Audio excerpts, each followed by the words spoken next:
purpose of today's hearing is to better understand the worldwide threats facing us today. Under the rules of the House, the chairman is responsible for maintaining order and preserving decorum in the committee room. I expect audience members to be respectful of witnesses, members, and the public. The issues we are debating are important ones that members feel deeply about.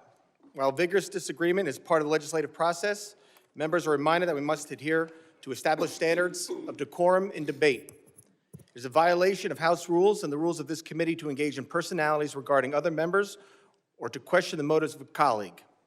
It is also a clear violation of the rules of the House to make statements that might be personally offensive to the President or the Vice President of the United States. Remarks of that type are not permitted by the rules and are not in keeping with the best traditions of our committee.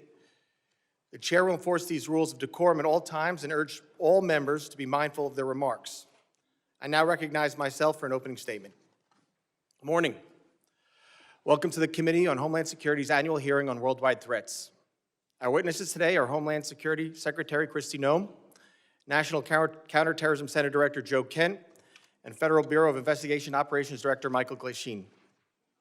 I appreciate your willingness to testify and address the threats America faces every day at home and abroad. I want to recognize that this is an annual hearing on the one the committee expects to hold in September 2026, surrounding the 25th anniversary of September 11th terrorist attacks. This year, we made numerous accommodations considering the record-long Democrat shutdown and your busy schedules.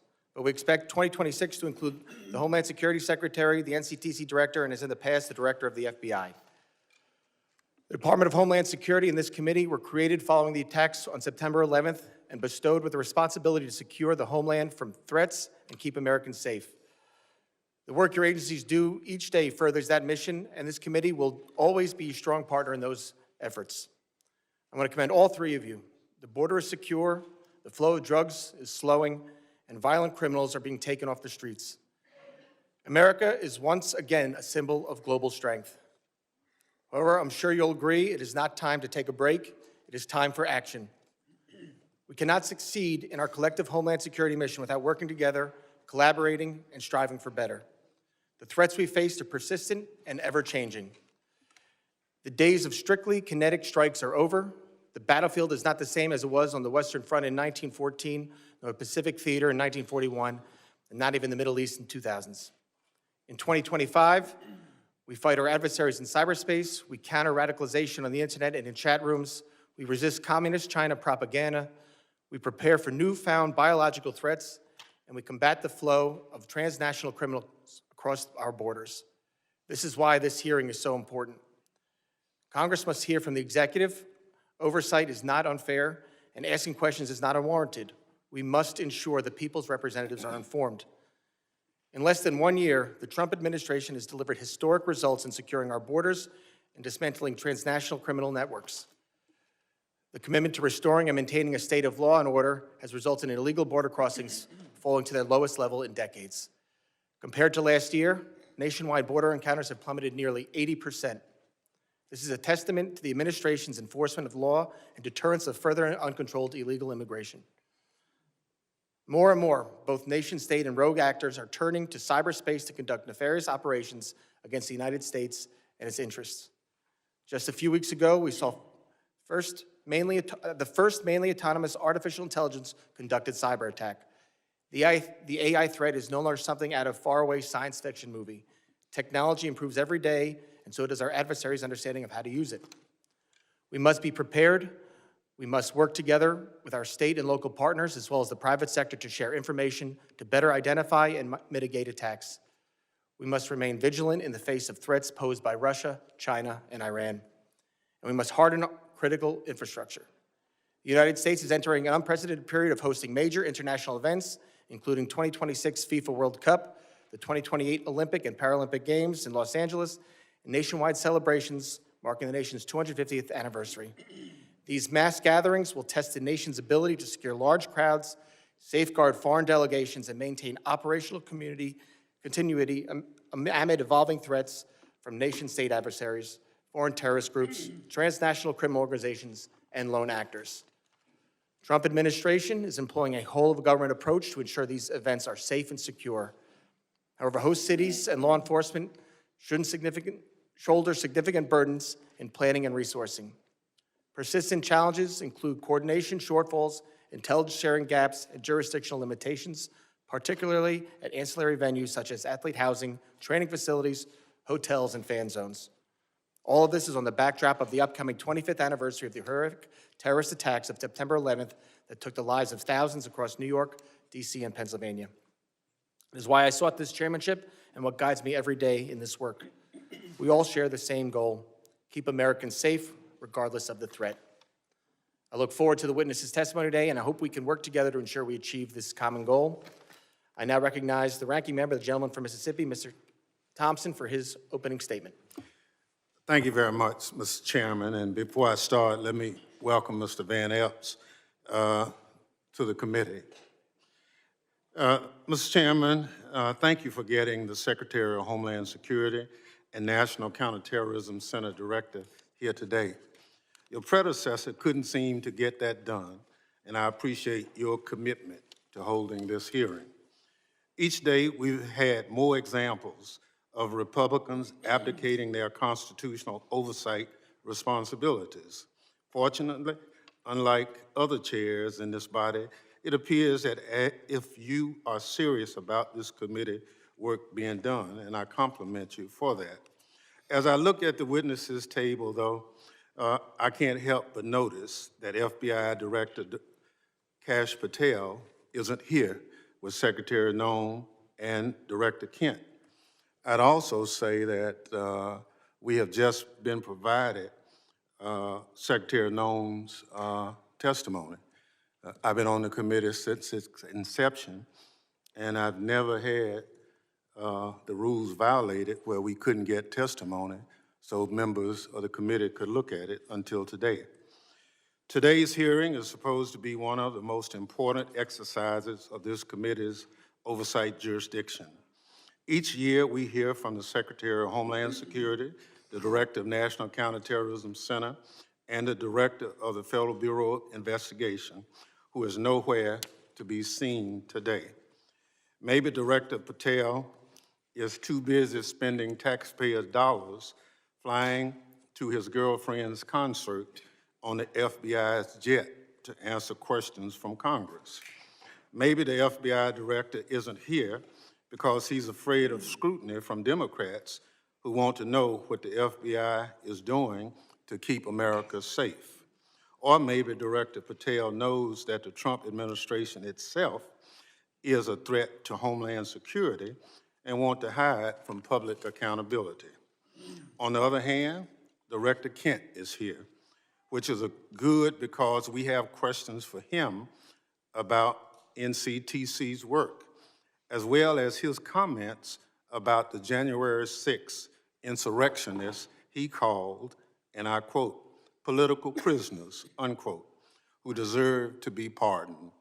Some of the people he defended, however, are back in jail for crimes like plotting to murder FBI agents and possession of child pornography. It's scary that these unserious people are in charge of keeping America safe from terrorism. But what's even scarier is that they work for an unserious and unhinged president who spends most of the days designing monuments to himself and finding new ways to hide the Epstein files. All of this puts America and its lives, people who live here, at risk every day. Now, Secretary Noem, everyone knows you love the spotlight.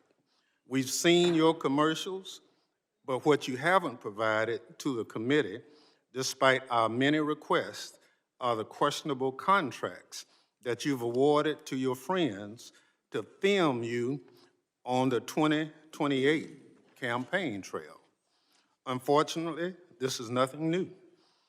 In their one big ugly bill, congressional Republicans gave you a blank check, Secretary Noem, and you have wasted no time spending it on yourself. Instead of deploying Homeland Security grants to protect churches and synagogues from terrorism, you handed your friends a $220 million contract so they could follow you around the country with a camera. Instead of fully funding the DHS agency that protects our hospitals, schools, and electrical systems from cyber attacks, you spent $200 million to buy yourself new private jets. And instead of paying your way like the rest of us, you're living rent-free in a taxpayer-owned property that is supposed to be reserved for military leaders. Every penny that you spend on yourself represents the blood, sweat, and tears of hardworking Americans who expect their tax dollars to be spent on Homeland Security, not promoting you and your interests.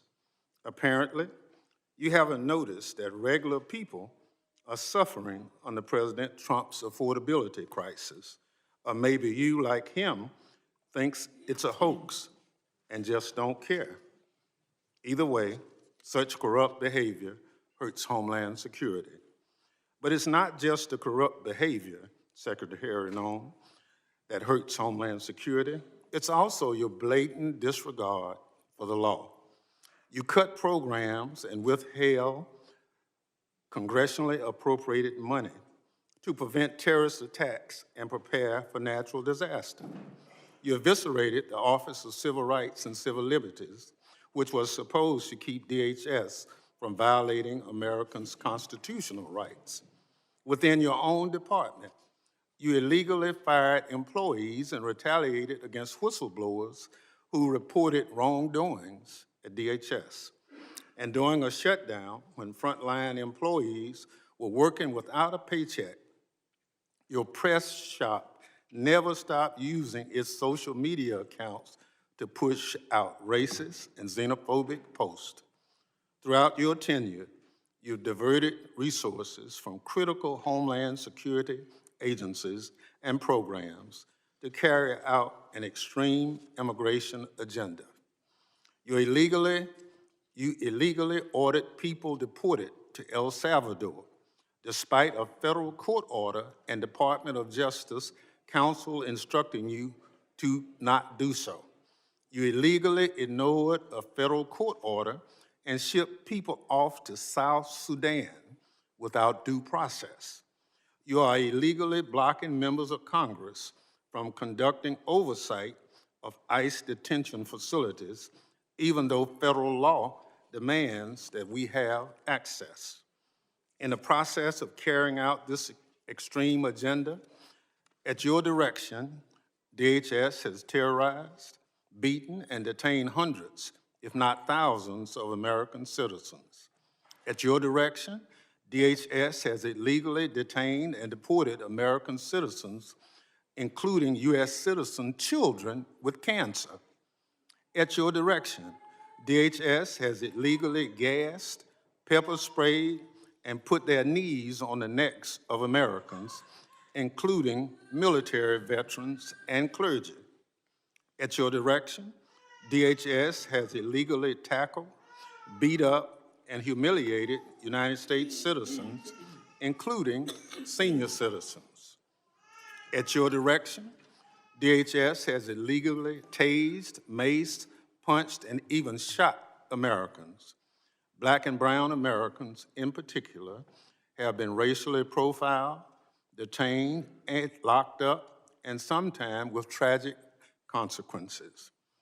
It's just one awful incident. A pregnant U.S. citizen was reportedly thrown to the ground, kicked and left in handcuffs for hours after immigration officers did not believe that she was an American. She later lost a baby. You cannot enforce the law by breaking the law, Secretary Noem. That's not how justice works. It's not right, and it's un-American. And when Congress tries to carry out its constitutional oversight responsibilities, to question you about your department actions, you hide, often with the help of congressional Republicans. Never in the history of the committee has a Secretary of Homeland Security hidden from congressional oversight like you and your department have, Secretary Noem. Our oversight letters to you go unanswered. You owe us by extending the millions of Americans who sent us to Congress as their representatives a response to over a dozen letters. Your predecessor came before this committee regularly under administrations of both parties, but under President Trump, you and other department officials have rarely shown their faces at committee hearings. In the first year of President Biden's term, his administration made 28 appearances before this committee. 28. Under President Trump, DHS officials have appeared to only 3 hearings before this committee, just 3. You, Secretary Noem, have appeared before this committee just twice. That's fewer appearances than your predecessor, Secretary Alejandro Mayorkas, who Republicans lambasted for not coming before the committee more often. It's interesting how my colleagues on the other side are now. Secretary Noem, I'll give you one thing. You showed up today rather than throwing a civil servant under the bus like Director Patel did. But you have systematically dismantled the Department of Homeland Security, put your own interests above the department, and violated the law. You are making America less safe. So rather than sitting here and wasting your time and ours with more corruption, lies, and lawlessness, I call on you to resign. Do a real service to the country and just resign. That is, if President Trump doesn't fire you first. I yield back. Gentleman yields back. Other members of the committee are reminded that opening statements may be submitted for the record. I'm pleased to have a highly distinguished panel of witnesses before us today. Pursuant to Committee Rule 8C, I ask that the witnesses please rise and raise their right hand.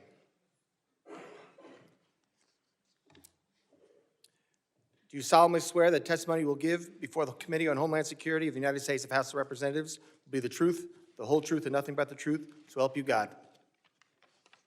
Thank you. Please be seated. Let the record reflect that the witnesses have all answered in the affirmative. I would like to now formally introduce our witnesses. First is Ms. Kristi Noem. She is the Secretary of the Department of Homeland Security. Secretary Noem previously served as Governor of South Dakota and was a member of this distinguished House. Second is Mr. Joe Kent. He currently serves as the Director of National Counters Center with Office of Director of National Intelligence. Mr. Kent served in the U.S. Army, completing 11 combat tours and a stint with the Central Intelligence Agency. Third is Mr. Michael Glashin. He is Operations Director for the National Security Branch of the Federal Bureau of Investigation. Mr. Glashin has served in national security for more than 2 decades, including as Director of FBI's Terrorist Screening Center and Assistant Director to the National Security Branch. Prior to joining the Bureau, Mr. Glashin served in the U.S. Marine Corps. I thank all the witnesses for being here today. I now recognize Secretary Noem for 5 minutes to summarize her opening statement.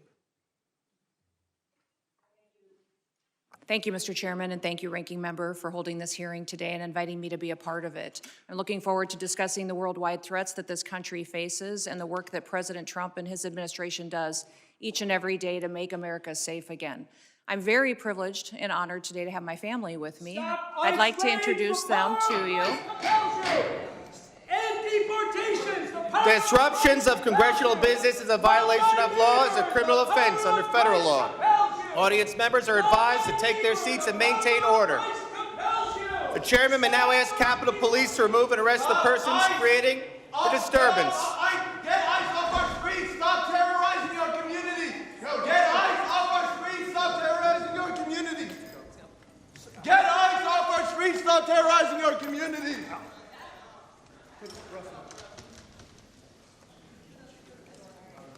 Secretary may continue. Chairman, I'll continue. Today with me, I have my husband, Brian, who's with me, and also 2 of my children. My oldest daughter, Cassidy, and her husband, Kyle, are sitting here in the front row. And then my middle child, Kennedy, and her husband, Tanner, and that was my grandbaby, Noah, that was crying a little bit during the ranking member's comments. I don't think she agreed with him. I don't have my son with me or 3 of my grandchildren, but I'm very blessed that I have a wonderful family who is here and loves this country and is grateful for the work that we get to do as a family each and every day. We also have the blessing of having some angel families with us as well. They are here in the audience, and I'm so grateful for them for being willing to come here and be strong. It's hard to lose someone that you dearly love to illegal criminal activity, to people who never should have been in our country to begin with, and to lose those loved ones to drug overdoses that get perpetuated by the terrorist organizations that filter them into our country that President Trump works so hard to stop. So I'm grateful that they're here and that they are telling their story. Under President Biden, he closed the office in the Department of Homeland Security that serviced these families. He closed it because he didn't want them to speak. He didn't want them to have support or services, and President Trump reopened the Voices office so that they can get services, so they can hear about the cases of the individuals who killed their family members, and they can get the kind of help that they need to get through the tragic grief that they've experienced. So I want to thank them for being here and continue to pray for them. I want to thank you for the opportunity to be in front of you today to discuss the wide range of threats that the Department of Homeland Security is working on to protect us from here at home and also around the world. Just 2 weeks ago, the day before Thanksgiving, a terrorist shot 2 of our National Guardsmen in Washington, D.C., killing Sarah Beckstrom dead, and Staff Sergeant Andrew Wolf is still fighting for his life. Fortunately, we've had some really good news about Andrew recently, and he had the opportunity to stand up and is a miracle, and we're so grateful for his family for being so strong. We continue to lift him up and pray he has a full recovery. The terrorist who shot them was an Afghan national who entered the United States under Operation Allies Welcome. The same week, we arrested another Afghan national who came in under the same program. He was planning to carry out a bombing in Fort Worth, Texas. And just last week, just miles away in Washington, D.C., we arrested another Afghan national who also came in under Operation Allies Welcome. That individual provided support to the Islamic State of Iraq and ISIS-K and weapons to his father, who was a commander of a militia group in Afghanistan. Those are only a handful of the challenges that we face and the threats that the Department of Homeland Security stands against every single day.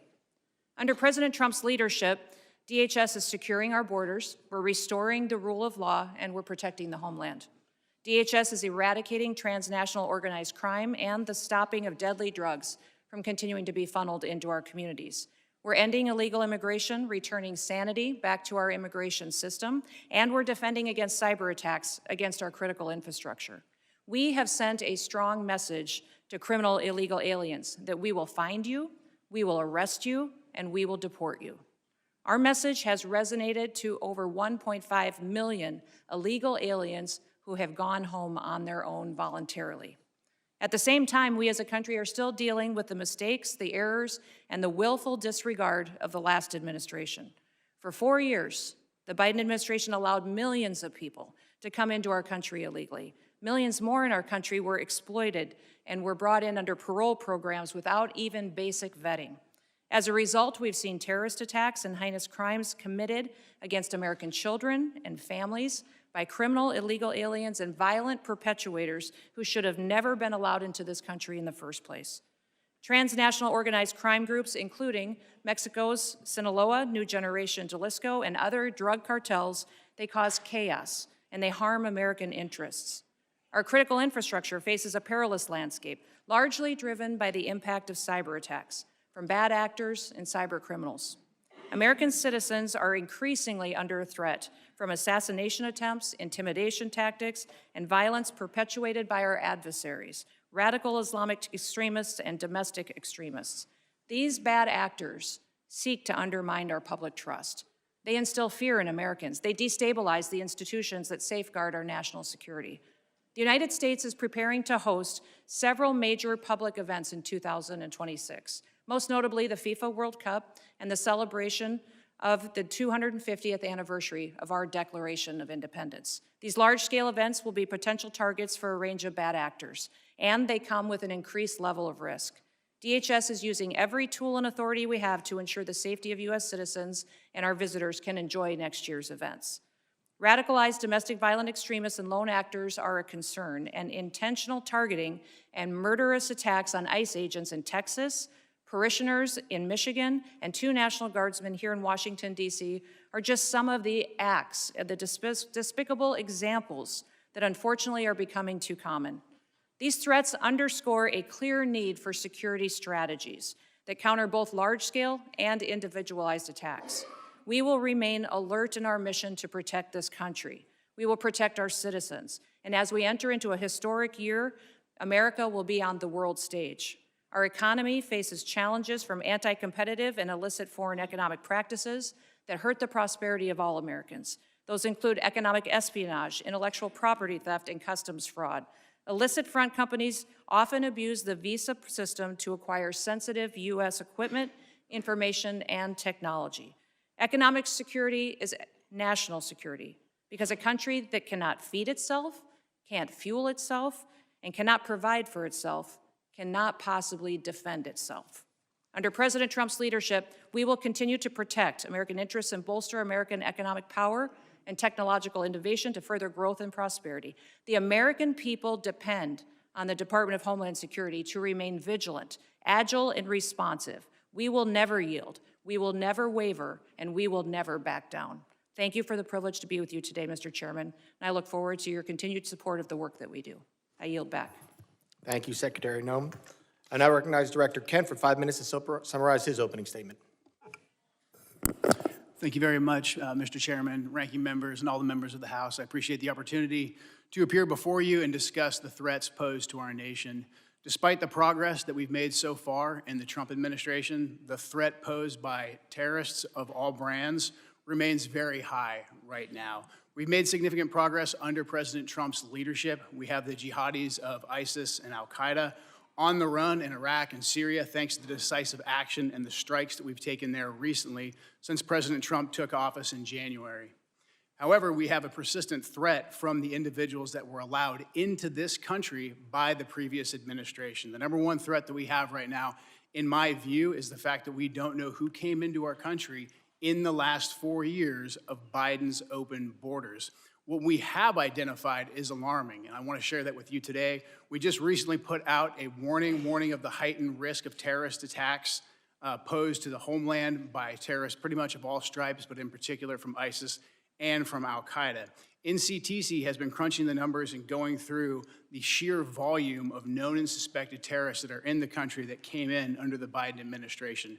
So far, NCTC has identified around 18,000 known and suspected terrorists that the Biden administration let come into our country. These are individuals who under normal circumstances would never be allowed to enter our country because of their ties to jihadi groups like ISIS and al-Qaeda. Yet the Biden administration not only let them into the country, and in many cases facilitated their entry into the country, just like the entry of the Afghan terrorists who committed the terrorist attack here just before Thanksgiving, killing one of our National Guard members and wounding another. That Afghan was brought into the country as a group of over 100,000 Afghans who were brought here during the disastrous withdrawal from Afghanistan. These individuals, despite what has been reported, were not vetted properly to come into the United States. The individual terrorist who committed the attack in D.C., he was vetted to serve as a soldier in Afghanistan. The Biden administration essentially used his tactical level vetting as a ruse to bring him here and to bring him into our communities, and we've seen the tragic results of that. Now, that Afghan, that attacker, that terrorist, is just one of 88,000. We've identified 2,000 of that group of 88,000 who have ties to terrorist organizations. We're working right now hand in hand with DHS and with the FBI to run down this 2,000, the Afghans who came here under Allies Welcome who have ties to terrorist organizations, and additionally the other 16,000 individuals with ties to terrorist organizations that Biden let into our country. That is probably the top terrorist threat that we face right now, and that doesn't include the individuals who came here illegally through the open border. That number, alarmingly, remains unknown at this time. We're trying to figure out who those individuals are as well. Also adding to this elevated threat, we have ISIS and al-Qaeda that have found sanctuary in places like Afghanistan and Syria due to the transitional nature of those governments, and also again in Iraq and some of the hinterlands of Iraq. And these terrorists are able to communicate and spread their propaganda and a lot of their know-how thanks to the proliferation of encrypted apps and also due to just the internet writ large. The new terrorist tactic that we're seeing more and more is moving away from very deliberate cellular attacks that we can infiltrate easily while they communicate into an inspirational methodology where you have key members putting out media and putting out how-to guides to reach out and to touch individuals inside the United States. We recently disrupted one of those attacks just before Halloween, thanks to the work of the FBI with support from really the entire U.S. intelligence community and the Joint Terrorism Task Force model in Michigan. That plot touched multiple states and had ties to ISIS inside Iraq and Syria. Another issue that we are addressing right now, thanks to the decisive leadership of President Trump, is the scourge of fentanyl, gang, and cartel violence. Under President Trump's leadership, we've designated these cartels and gangs as terrorist organizations, and we've done that rightfully so. These individuals, these terrorists, have killed hundreds of thousands of Americans, as these angel families will tell you firsthand. What President Trump has done by designating them as terrorists has allowed us to turn the tools of the intelligence community against them and predominantly watch list them as terrorists to prevent them from ever coming into America in the first place. To date, we've added about 35,000 of these narco-terrorists to our terrorist watch list, and we've stopped just around 6,000 of these terrorists from ever entering our country, from setting foot inside of America so they can no longer kill Americans with impunity. These are just some of the issues that we're covering 24/7, 365 at the National Counterterrorism Center, and I look forward to discussing more with you all today. Thank you. Thank you, Director Kent. And now recognize Director Glashin for 5 minutes to summarize his opening statement. Good morning, Chairman Garbarino, Ranking Member Thompson, and members of the committee. I'm Operations Director Michael Glashin. I oversee the FBI's National Security Divisions. I am honored to be here with you, representing the people of the United States, the FBI, who tackle the complex and grave threats we face with perseverance, professionalism, and integrity. Our nation faces serious and evolving threats ranging from international terrorists to hostile foreign intelligence operatives, from sophisticated cyber attacks to internet-facilitated sexual exploitation of children, from violent gangs and criminal organizations to public corruption and corporate fraud. Keeping pace with these threats is a significant challenge. Our adversaries take advantage of the internet, social media, and emerging technologies like artificial intelligence to influence the American people, facilitate illegal activities, and recruit followers.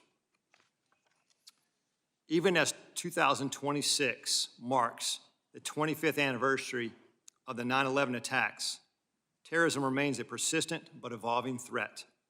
Over the past several years, the FBI has identified a particularly concerning uptick in the radicalization of young people. Radicalization of domestic terrorists most often occurs online. Social media and encryption have increased the speed and accessibility of the violent extremist content. International terrorists continue to pose one of the greatest, most immediate threats to the homeland. Some international terrorists and people located and radicalized to violence primarily inside the United States who are not receiving individualized direction from foreign terrorist organizations or FTOs, but are inspired to commit violence by FTOs such as ISIS and Al-Qaeda. Iran continues to plot attacks against former government officials in retaliation for the January 2020 death of Islamic Revolutionary Guard Corps, or IRGC, Commander Qasem Soleimani.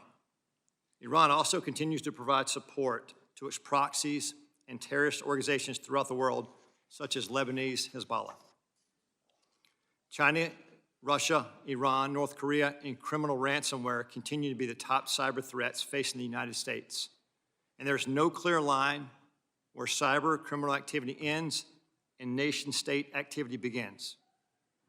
Critical infrastructure remains a highly attractive target for cyber criminals and nation-state actors due to the potential to cause widespread disruption, financial damage, and risk to our national security. The United States faces foreign intelligence threats as nations such as the People's Republic of China, Russia, and Iran become more aggressive and capable than ever. The PRC has deliberately created an environment that abuses global interconnectedness and encourages intellectual property acquisition using human intelligence officers, corrupt corporate insiders, foreign direct investment, and cyber intrusions. Russia continues to seek and acquire U.S. technologies to help her build its defense industrial base, relying on complex procurement networks to evade U.S. export controls and sanctions. The United States faces many criminal threats, including violent crime, financial and healthcare fraud, transnational and regional organized criminal enterprises, crimes against children, and human trafficking, violent threats against public election officials, personnel, and public corruption. Currently, the FBI-led task forces are staffed with over 9,000 federal, state, local, tribal, and territorial partners. Many of these task forces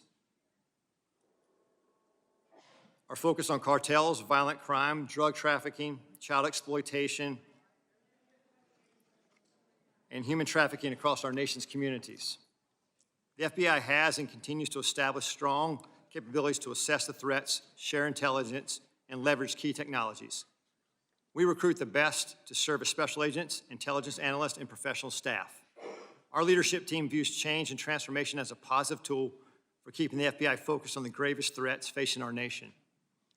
Over the past few months, we started the process to relocate hundreds of positions from the National Capital Region out to field offices across the country.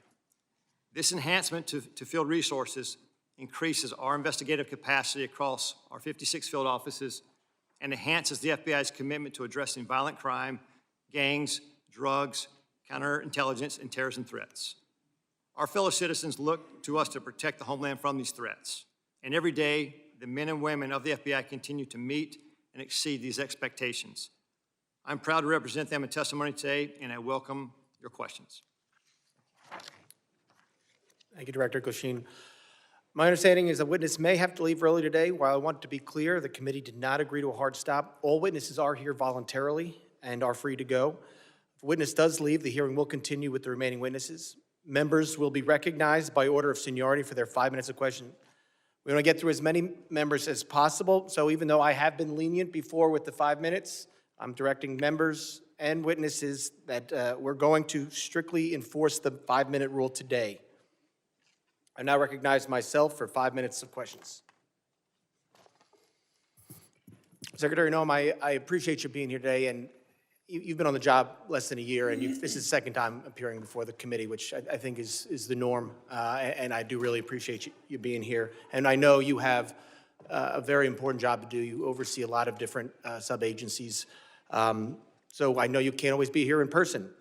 And with that, as a committee, we still want to work with the administration and conduct our oversight. So I'm asking you if you can commit to making sure that in the future, if we want to have a hearing, you'll be able to supply maybe a deputy secretary or somebody to come to specifically talk about that.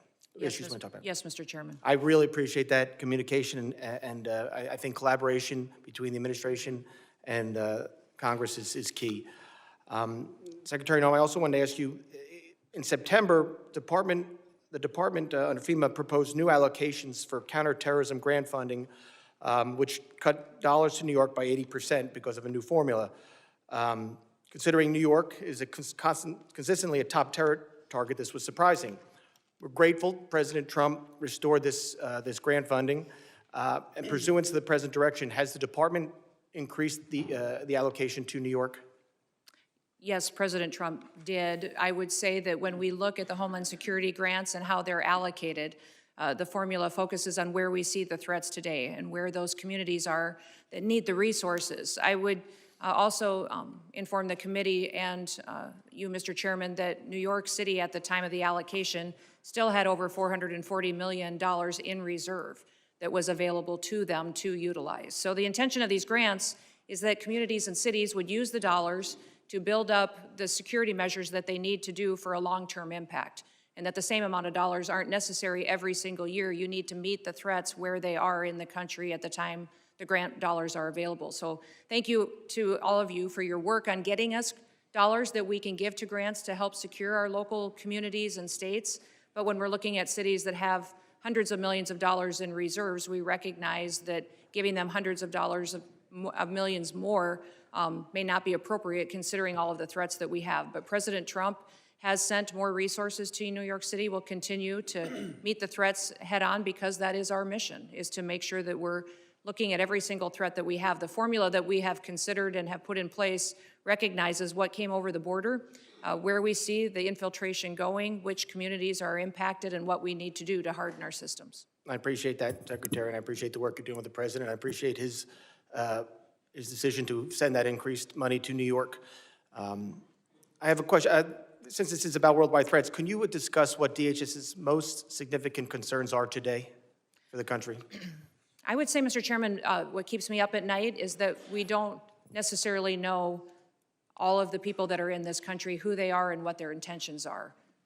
We think up to 15 to 20 million people came in under the Biden administration on the invasion over the southern border. They were not vetted. They were allowed to pour in. Our parole programs, our asylum programs, our visa programs were all exploited, and the integrity was demolished under Joe Biden and the leadership of the Department of Homeland Security, and frankly, the entire department was neglected. In fact, I believe the Secretary was told at times not to do certain things by the Biden administration to facilitate this invasion. So what keeps me up at night is the individuals that are in this country that wish to do us harm. And that is why we are so aggressive at making sure that we're going out and doing investigative work, finding those violent criminals, finding those people who shouldn't be in this country to begin with, and those that want to go after and to harm our American citizens. Thank you, Secretary. Director Glashin, as you heard and as you said, during the next few years, the United States will host more major events than ever before. This brings obvious security concerns, including counter drones, which we just passed some new authorities in the NDAA yesterday. How is the FBI preparing for counter drone threats during mass gathering events? Chairman, thank you for that question. Counter UAS, the passage of the legislation yesterday is a game changer for us. How we're preparing for that going forward, we just stood up a counter UAS school down in Huntsville, Alabama, where we will train federal officials, state, locals, as well to assist with that preparation and implementation of using counter UAS technology.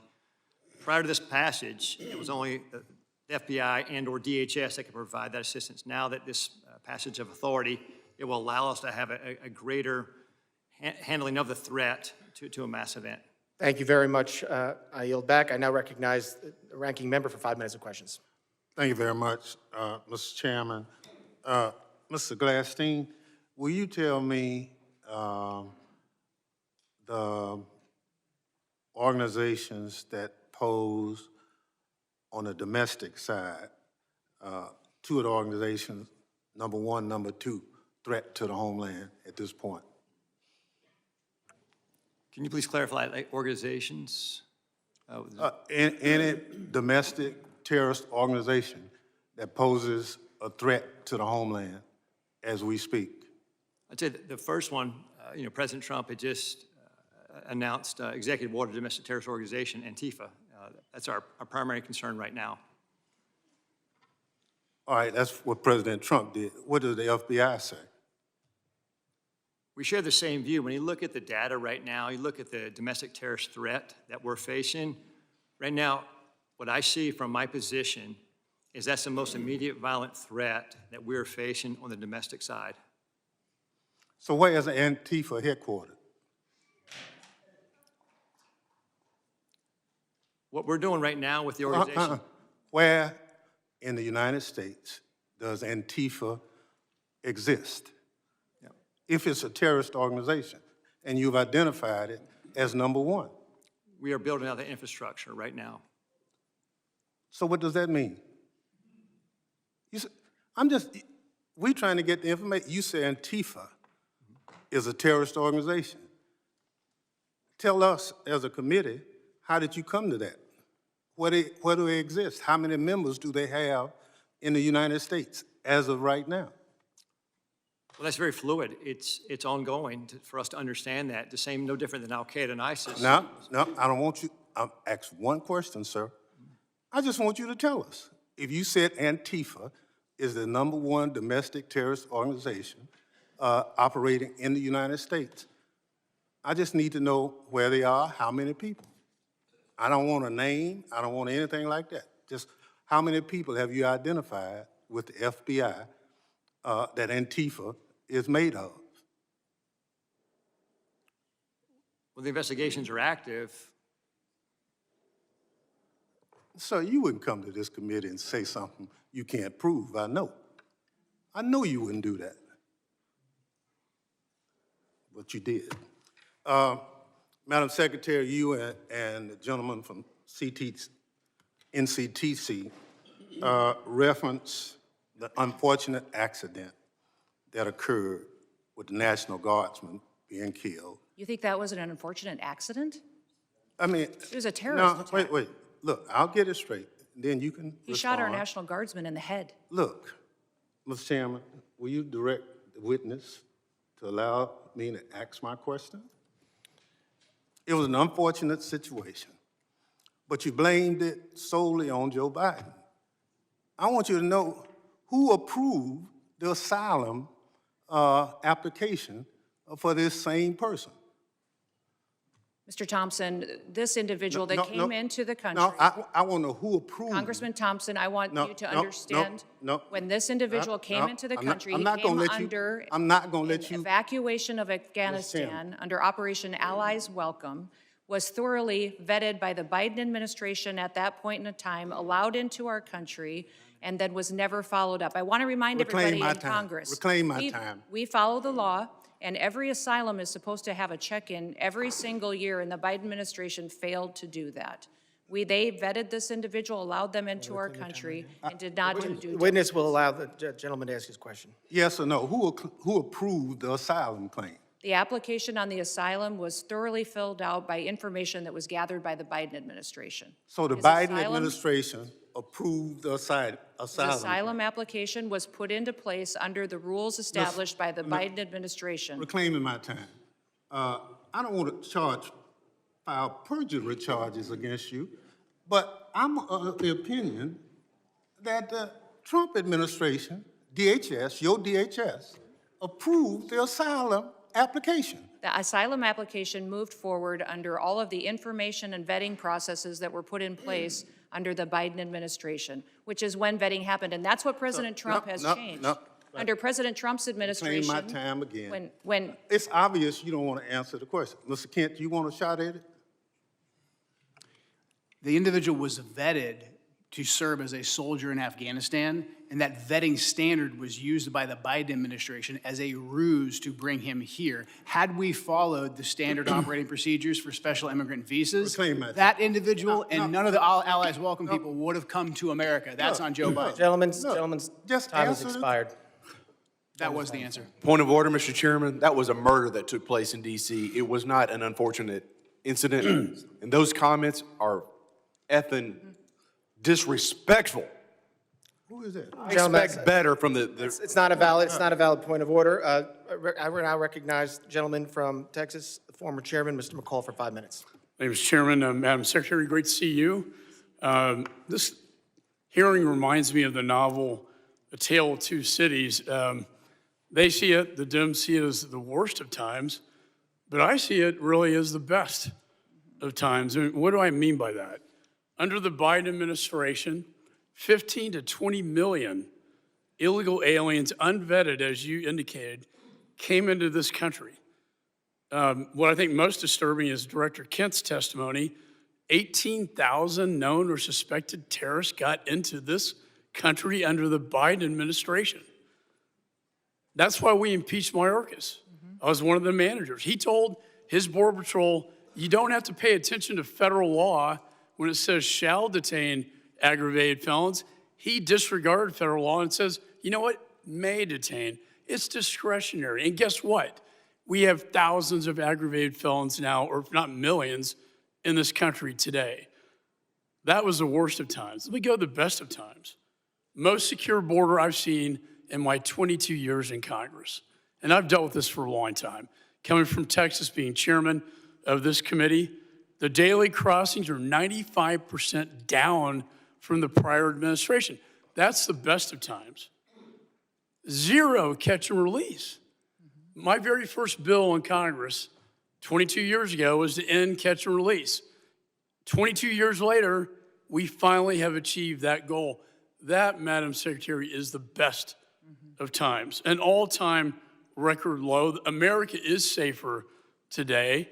I feel so. And when I look at the Venezuelan vessels attacked, the president had every right under the Constitution, Article 2, international waters, cartels designated as FTOs, coming into our country to spread poison to kill Americans. If that's not self-defense, I don't know what it is. And then finally, Madam Secretary, thank you for taking out the shadow Iranian oil tankers headed from Venezuela to Cuba, getting around our sanctions that Congress passed. I'm finally seeing an administration flexing its muscle in this hemisphere, which has been neglected for so many years. So air, land, and sea is your charge.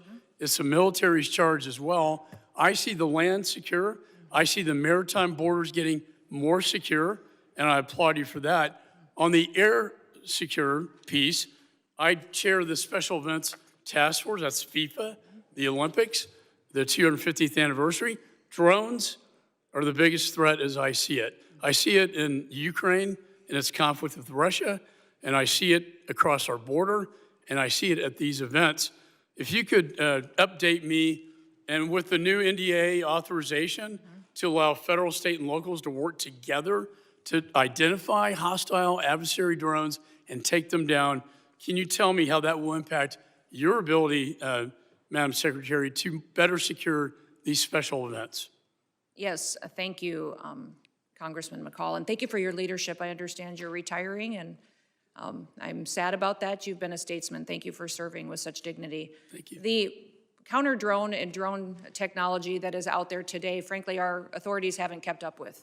And so thank you for that legislation. Thank you for giving us the opportunity to truly defend the homeland. Here at the Department of Homeland Security, we are going to be investing upwards to $1.5 billion into drone technology and counter-drone technology and mitigation measures that we can deploy not just across different NSC events or large-scale events that we're responsible for the security on, but also that we can use to partner with cities and states for celebrations and different things that they may hold as well. So we have the responsibility at the Department of Homeland Security for FIFA and the 11 cities that will be hosting the matches here in the United States, also the Olympics, the America 250 celebrations, also other national security events that happen, such as Mardi Gras and other events that are going on throughout the country. So this program that we will have will not only work within the events that the department is responsible for, but we will be able to sign agreements with states and cities to provide measures that they don't currently have.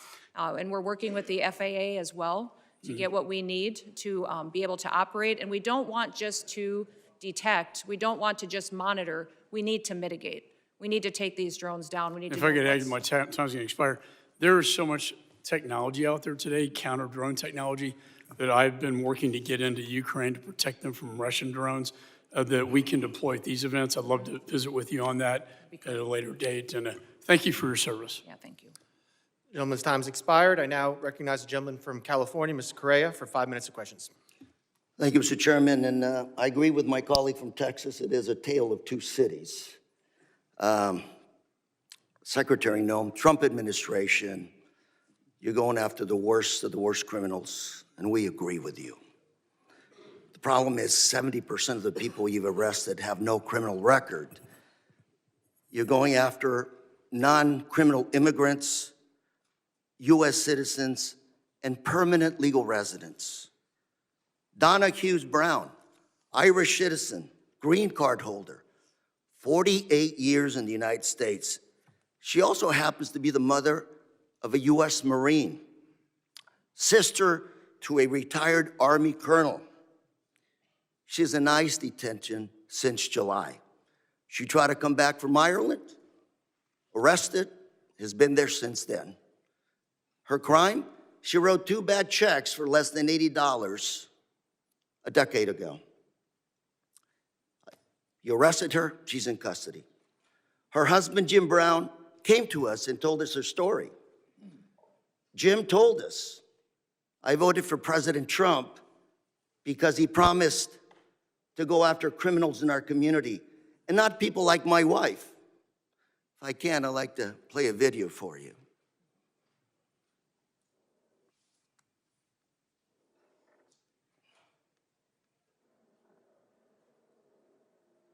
understanding you also voted for President Trump.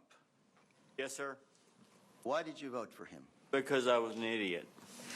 80% of the evangelical Christian people were lied to, if you really want to know the truth, and that's exactly what happened.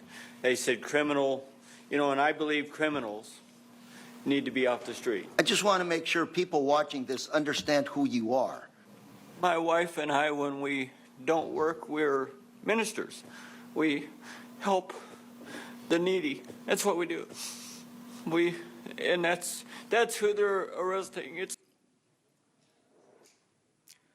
Now, we've got Mr. Jim Brown before you. He's standing up. Hopefully you can talk to him a little bit. These people, Donna Hughes Brown, are not the individuals that should be deported. Another case, Narciso Barranco was beaten and arrested by masked agents while working as a landscaper. He's an undocumented immigrant, 30 years in this country, not a traffic ticket. Mr. Barranco is also the father of 3 U.S. Marines. 3 Marines. You want to make a movie of people like this. A man who comes to this country, instills patriotism in his kids. They swear an oath to serve and possibly give up their life for this country. We'll play a video on this as well, please.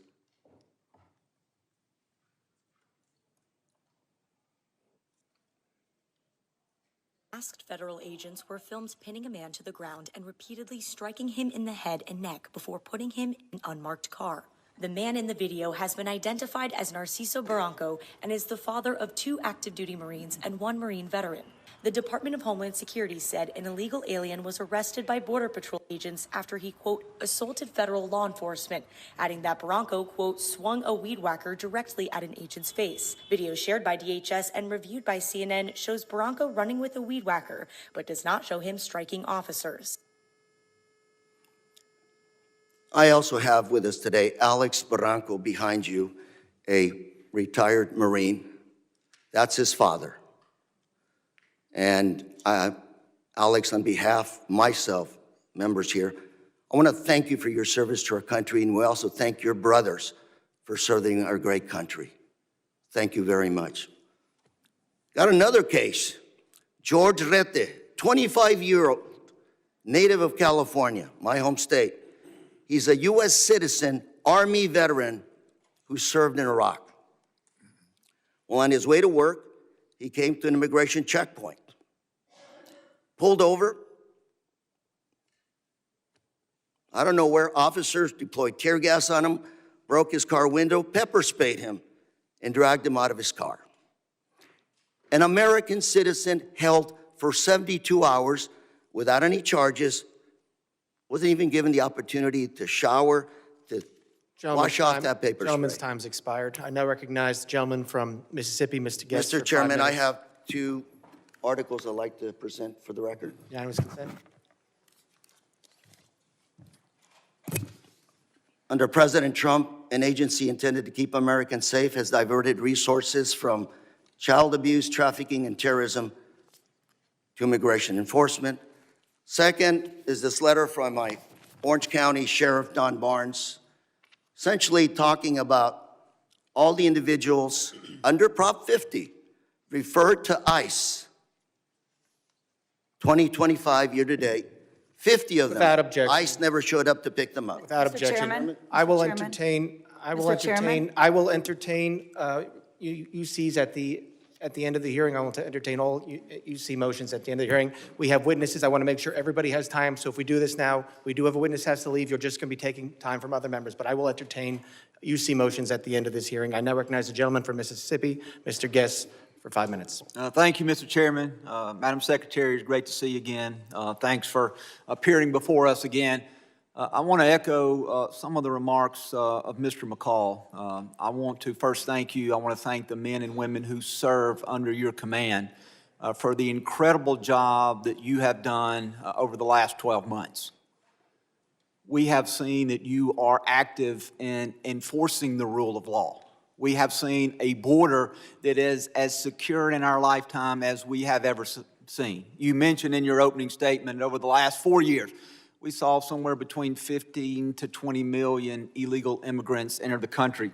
Just looking at monthly statistical data, we know that under the Biden-Harris administration, that in December of 2024, that there were over 300,000 illegal immigrants who were encountered along the southern border in that month alone. Recent statistics by the Department of Homeland Security for October, the most recent statistics we have, show that the number of border encounters for October of this year under your leadership have dropped to 11,000, a decrease of over 95%. And so I want to thank you for that. I want to thank you for the work that your men and women have done to protect our borders from illegal narcotics entering the country. We saw a press release the Coast Guard sent out this week regarding Operation Pacific Viper. And they mentioned a specific seizure that occurred on December the 2nd by the Coast Guard cutter Monroe, in which in a single incident of interdiction that the Coast Guard had the largest maritime interdiction seizure in almost 20 years, seizing 20,000 pounds of cocaine in an individual seizure. So I thank you for your aggressive actions in enforcing the law and for the incredible work that you and the men and women under your command are doing. I want to talk about, as we talk about threats, I want to talk about threats against law enforcement. Last week, this committee, we had a hearing. The hearing was entitled When Badges Become Targets. And during that hearing, we talked about the threats to law enforcement, specifically federal law enforcement. And even specifically within federal law enforcement, the threats toward ICE agents, the threats toward you and other members of leadership within DHS. We know that those threats and those incidents of physical attack have escalated dramatically, in some cases over 1,000%. And part of the driving force, I believe, behind those threats is what I refer to as rhetoric against law enforcement. And I brought this up last week, and I want to bring this up again with you and give you a chance to briefly address this. These are just roughly 10 of the statements that I was able to easily find online by elected officials, governors, mayors, in many cases members of Congress, where they were spewing what I believe to be very harmful statements toward law enforcement. Governor Pritzker claimed that ICE is grabbing people off the street and disappearing them, that our country is becoming Nazi Germany. Representative Crockett compared ICE to slave patrols. Representative Garcia referred to ICE as thugs. Representative Ramirez attacked ICE as a terror force, later a terrorist organization, and then later in the hearing said, let me be clear, the Department of Homeland Security, you can quote me on that, is the single biggest threat to public safety right now. Representative Tlaib said ICE is terrorizing our community, turning our country into a fascist police state. Representative Jayapal called ICE agents deranged and said it's inspiring to obstruct immigration enforcement. Governor Walz smeared ICE agents as modern-day Gestapo. Chicago Mayor Johnson accused ICE of being secret police and terrorizing our community. Representative Lynch referred to ICE agents as the Gestapo and nondescript thugs. And Representative Frost compared ICE operations to some of the worst horrors and crimes against humanity in history. And so, Secretary Noem, I'd like to give you a few moments to, one, address these statements, and to speak to how these statements place the safety of our men and women of law enforcement at risk. Thank you, Congressman Guest. I appreciate you giving me the chance to talk about this, because I think the words that these elected officials have used to describe our law enforcement officers are horrific, shocking, and unacceptable. Every single American citizen should find the words that they have used to describe these men and women that took an oath to keep us safe unacceptable, and needs to be pointed out that we are seeing the consequences of those words every single day by the violent attacks. 1,000% increase in violent time's attacks, expired. 8,000% in death threats. Gentleman's It's time unacceptable. expired. I now recognize the gentleman from Michigan, Mr. Tanadar, for 5 minutes of questions. Please remember to stick to the 5 minutes. Thank you, Chairman. Garbarino and Ranking Member Thompson for having this hearing today. I know the American people have been demanding answers from this administration on their unlawful actions, so I hope we are able to get some useful answers from our witnesses today. Secretary Noem, this past May, I asked you during a congressional hearing if it was the policy of DHS to follow orders issued by federal courts. You said on the record, and I'm quoting here, "We are following all federal orders." End of my quote, end of your quote. Secretary Noem, you lied to me under oath that day. You lied to the American people, and you have betrayed the trust placed upon you in your role as Secretary of Homeland Security. You defied federal court orders when you refused to order the deportation flights to El Salvador in March to turn around. Federal courts have also found your department to have violated federal injunctions in your continue to send non-citizens on deportation flights, with some courts having called your orders unlawful. Secretary Noem, I just have 3 questions for you. 1, why did you lie under oath by saying DHS was following all federal court orders when they clearly were not? Congressman. Question 2, let me finish my questions. Question 2, why did you mislead the American people when you said that no American citizens have been arrested or detained by federal immigration agents? And my last question, number 3, Donald Trump said that your ICE agents haven't gone far enough. Do you think terrorizing American citizens and assaulting peaceful protesters isn't far enough? Congressman, the Department of Homeland Security and this administration complies with all federal court orders. We always have and we always will. Not true. And we will continue to appeal. And sir, I will even tell you that at the highest court, at the Supreme Court, the Department of Homeland Security in our litigation has an over 90% success rate in winning at the highest court in our battle against activist judges across this country. Madam We have Secretary, activist judges that we will the- continue to appeal. And then when it gets to the highest court and we get a decision, it is proven that I we wanna are reclaim right, my time that we here. have been compliant. I will also say, you Ma- talk Madam- about Madam deporting of Secretary, let- US let me- Do you want me to answer your questions or not? I do, but let me, you haven't been telling us the truth. Look, there have been at least 170 known cases of citizens being arrested or detained by federal immigration agents this year alone. This is the truth.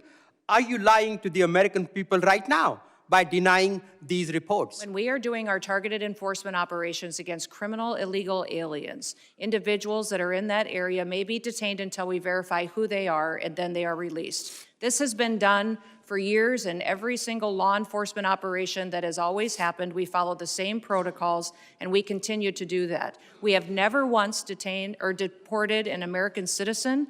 We have not held them Not and true. charged them.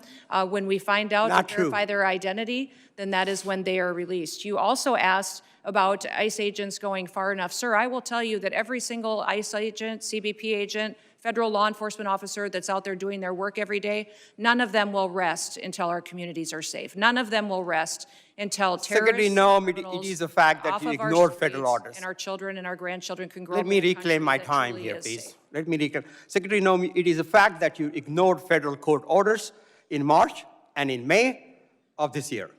Do you plan on ignoring more federal orders? We always comply with all federal sick court of your lies, and the American people demand the Because truth. you keep saying it doesn't make it true. I am sick of your lies. The American people are sick of these lies. American people demand truth. America is very happy that finally they have a president in the White House that gets up every day to keep them safe. Madam Secretary, your incompetence and your inability to truthfully carry out your duties of Secretary of Homeland Security, if you're not fired, will you resign? Sir, I will consider your asking me to resign as an endorsement of my work. Thank you very much. I yield back my time. Gentleman yields back his time. I'll remind members that they are entitled to ask questions during their time. Witnesses are entitled to answer those questions. Members are entitled to reclaim their time. So let's If we're going to have questions and answers, please allow it. You can reclaim your time if you want, but witnesses are here voluntarily. Please at least give them a chance to answer the questions that you're asking. I now recognize the gentleman from Texas, Mr. Pfluger, for 5 minutes of questions. Thank you, Mr. Chairman, and it's unfortunate that our colleagues on the other side of the aisle for 5 straight years now have no concern for anything worldwide threats-wise, and I have proven that. We're supposed to be talking about worldwide threats, but unfortunately we're talking about homeland threats, threats in our homeland. And Director, can you just reaffirm the number for us of people that match the terror watch list that are in our country? There's 18,000 known and suspected terrorists in the country right now that came in under Joe Biden's watch. 18,000. 18,000. That's unbelievable. That's unbelievable. And that's just what we know of, Congressman. Secretary, despite even members on this committee that have called our law enforcement and ICE and DHS and Border Patrol and other agents names and slandered them, I support you and I support what you're doing to secure the homeland. The Working Families Tax Act allocated $13.5 billion to the Department of Homeland Security and the Department of Justice to reimburse states for the cost of the Biden-Harris administration's open border policies. No state suffered more than Texas.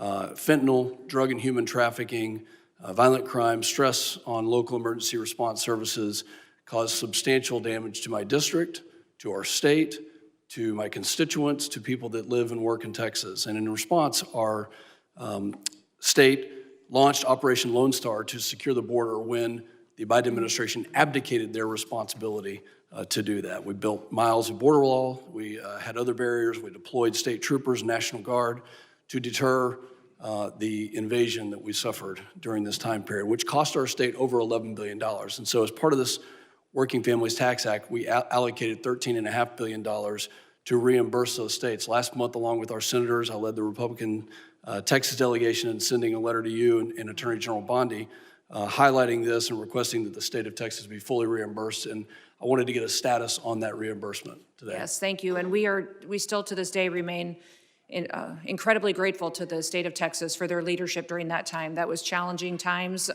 devastating times for what we saw happening down there. And Texas stepped up in a way that was absolutely incredible. So yes, those dollars are being formulated and allocated. If you remember, many states deployed their National Guard down there. I was governor of South Dakota at that time, and my National Guard was deployed down there as well. So reconciling the costs for every single state and looking at that allocation, we're making sure we're doing due diligence to make sure that it's appropriated correctly. And just to be clear, I want to make sure that that money does come in the form of the reimbursement to Texas. That's what we're working with the White House on doing, sir. Okay. Yeah.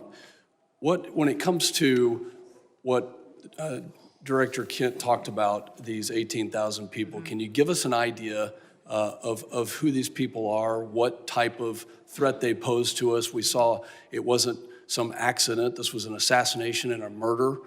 It was not an accident, despite my colleagues saying that it was an accident. It was a murder and an assassination of a National Guard hero. So what other types of threats are you tracking and preventing from happening? Yeah, I would say, sir, that we face the terrorists that we've faced for years in ISIS, Al-Qaeda, Hamas, individuals that are here that are radicalized, but also we face the cartels as they've infiltrated our country under the last administration, their proliferation of human trafficking, drugs, and violence, going after Tren de Aragua as well, MS-13.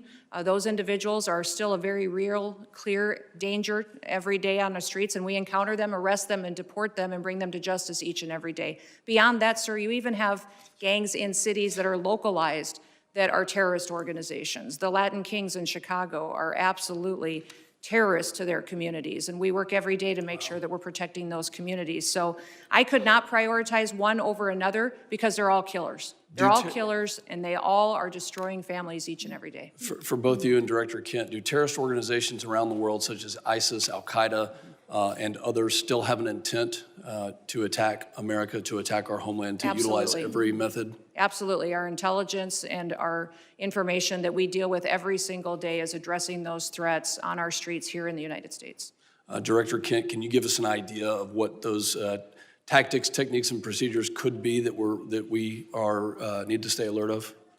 Honestly, the attacks of October 7th, the decentralized and just barbaric nature of that is the new terrorist playbook. They're not looking necessarily for a spectacular attack like we had on 9/11, but targets of opportunity like we tragically saw with the terrorist attack in Washington, D.C., these smaller cells or even individual operatives taking action, that's what has us very concerned, combined with just the sheer volume. My time has expired, Secretary. Thank you for your commitment to reimburse taxes. I yield back.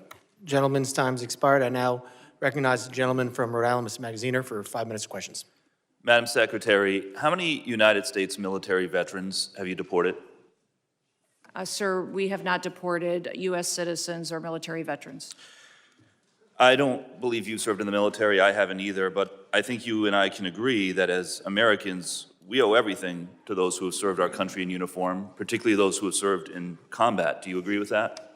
Sir, I believe that people that are in this United States that are citizens have legal status here. Those Madam that don't Secretary, should we not are be joined here. on Zoom by a gentleman named Sejun Park. He is a United States Army combat veteran who was shot twice while serving our country in Panama in 1989. Like many veterans, he struggled with PTSD and substance abuse after his service. He was arrested in the 1990s for some minor drug offenses, nothing serious. He never hurt anyone besides himself, and he's been clean and sober for 14 years. He is a combat veteran, a Purple Heart recipient. He has sacrificed more for this country than most people ever have. Earlier this year, you deported him to Korea, a country he hasn't lived in since he was 7 years old. Will you join me in thanking Mr. Park for his service to our country? Sir, I'm grateful for every single person that has served our country and follows our And laws. can you please and tell knows Mr. that our Park laws why are you important deported and him? every one of them needs to be enforced. But you understand that many veterans struggle with PTSD, many veterans struggle with substance abuse challenges. This man took 2 bullets for our country. You have broad authority, by the way, as Secretary, to issue humanitarian parole, to do deferred action. Will you commit to at least looking at Mr. Park's case to see if you can help him find a pathway back to this country that he sacrificed so much for? I will absolutely look at his case, but I want you Thank to you. remember that Madam our Secretary, the programs man need to have behind integrity you, as please well. stand up, sir. His name is Jim Brown from Troy, Missouri. He is a Navy combat veteran who served our country in the Gulf War. He's married to a woman named Donna, who came to our country legally from Ireland when she was 11 years old. She has lived here for 48 years. Because of you, Jim's wife Donna has been in prison for the last 4 months. She did not come here illegally, and she has never committed any crime other than writing 2 bad checks totaling $80 10 years ago. She is currently in prison and facing deportation. Ms. Noem, will you thank Mr. Brown for his service to our country? Thank you, Mr. Brown, for your service to our country. Now, what possible explanation can there be for locking up his wife for 4 months when she has committed no crime other than writing a couple of bad checks for $80? Sir, it is not my prerogative, my latitude, or my job to pick and choose which laws in this country get You enforced. have and broad which ones discretion don't. as the Secretary. We need to follow You can issue the law parole, you and can do all enforce kinds the of things, laws. but you're choosing not to. Will you commit, again, to just reviewing Donna's case and reuniting this combat veteran with his beloved wife, who also loves this country? I will review the case. Now, Madam Secretary, you've already heard the story of Lance Corporal Alejandro Barranco, the United States Marine veteran who is behind you, who also has 2 brothers who are United States Marines. Will you thank Lance Corporal Barranco for his service? Thank you for your service. His father, Narcisco Barranco, is a landscaper in California who has lived peacefully in our country for 30 years and has no criminal record. Last spring, while he was mowing the lawn at an IHOP, ICE agents tackled him in the street and imprisoned him for weeks. A peaceful, hard-working man who raised 3 sons to be United States Marines. We need men of that character in this country. Again, as Secretary, you have broad discretion. Will you consider Lance Corporal Barranco's father for parole in place to stay in our country, owing to the fact that he has contributed to our country by raising 3 United States Marines? This is an opportunity to remind everybody that every person that's in this country illegally has an opportunity to voluntarily go home and come back the right way. He follow raised our 3 laws, United States and we will Marines. facilitate that. He has been living here But- peacefully, doing his job for 30 years. You have discretion. You are choosing not to use it. Madam Secretary, you promised America that you would go after the worst of the worst. But these people are not the worst of the worst. A Purple Heart recipient, a military spouse, the father of 3 Marines. And it's not just veterans and military families. You are locking up and deporting children with cancer, mothers with babies in the NICU, United States citizens. There are many problems with your leadership, but the biggest problem is this. You don't seem to know how to tell the difference between the good guys and the bad guys. Go after the bad guys. Go after the terrorists. Do not go after veterans, Marines, children, Gentleman's United time's States expired. citizens. I yield Gentleman's back. time's expired. I now recognize the gentlelady from Georgia, Ms. Green, for 5 minutes of questions. Thank you. The previously Democrat-controlled administration allowed over 13 million border crossers from over 170 countries and territories to break our laws, invade our country, rape our women and children, and murder our own people. They set all-time records for the highest number of illegal aliens ever encountered in a single day at 14,500, in a single month at 370,000, and in a single year at 3 million, not including the known gotaways. Thanks to Secretary Noem and the hard work of Tom Homan and all the brave men and women at DHS, our new Republican-controlled admin has produced the safest and most secure border our country has ever seen. Thank you very much for that. For the 7th consecutive month, U.S. Border Patrol released 0 illegal aliens into the United States. Daily average apprehensions at the southern border are 95% lower than the daily average under the last administration. 10 months under Trump has seen less apprehensions than 1 month under Biden. Since January 21 through the end of November, there have been 117,105 total enforcement encounters along the southwest border, which is nearly 40% less than the monthly average during the Biden administration. Meanwhile, there has been an 8,000 increase in death threats against ICE law enforcement. Secretary Noem, back in July, the department put out a press release titled "Worst of the Worst." Criminal proceedings begin in a case of transgender illegal alien accused of rape, child rape, not just rape, child rape of a 14-year-old boy in a sanctuary New York City bathroom. I wanted to highlight this case because it encapsulates so many different violent policies of Democrats. This is an increase in trans violence with their embrace of gender ideology, an egregious catch and release policy implemented under the last 4 years, and sanctuary cities that harbor criminal, illegal alien monsters that have raped and murdered many Americans. Can you discuss further what you're facing in these sanctuary cities and the illegal alien monsters that have been released into American communities under the Biden administration? Yeah, unfortunately, Congresswoman, we arrest individuals like that every day because they're so prevalent on our streets, because of what happened under the Biden administration. Every day we're able to go out and encounter and bring to justice individuals who are raping our children, murdering our mothers, our grandmothers, our families are devastated by them. And I'm shocked at the Democrats' constant defense of these individual criminals over the American citizen that is out there just trying to live their lives, put food on the table, and live the American dream. And what we do at the Department of Homeland Security by making sure that we're out enforcing the law every day is making sure that those families get a chance to do that. So I'm so grateful for them. The 8,000% increase in death threats is real. These ICE agents and CBP officers that are out on our streets doing God's work live in these communities. They live there. These are their families and their neighbors that they're protecting, and they get up every day and do that job because they believe in their mission. They take an oath, and they are honorable men and women who are serving with greatness during a challenging time when activists and radicals attack them and put their lives in danger. I think it's shameful to see the defense of individuals who break our laws. We are a nation of laws. If we are not a nation of laws, we're no nation at all.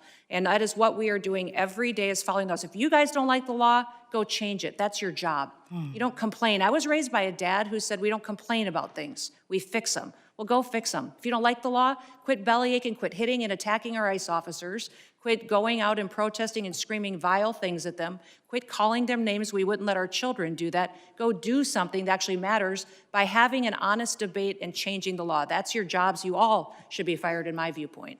I agree. Thank you so much for that, Secretary Noem. Back in 2021, I was one of only 16 members who voted against the Allies Act of 2021, which increased the number of special immigrant visas for Afghan nationals and loosened vetting requirements for eligibility. This brought in over 76,000 Afghans.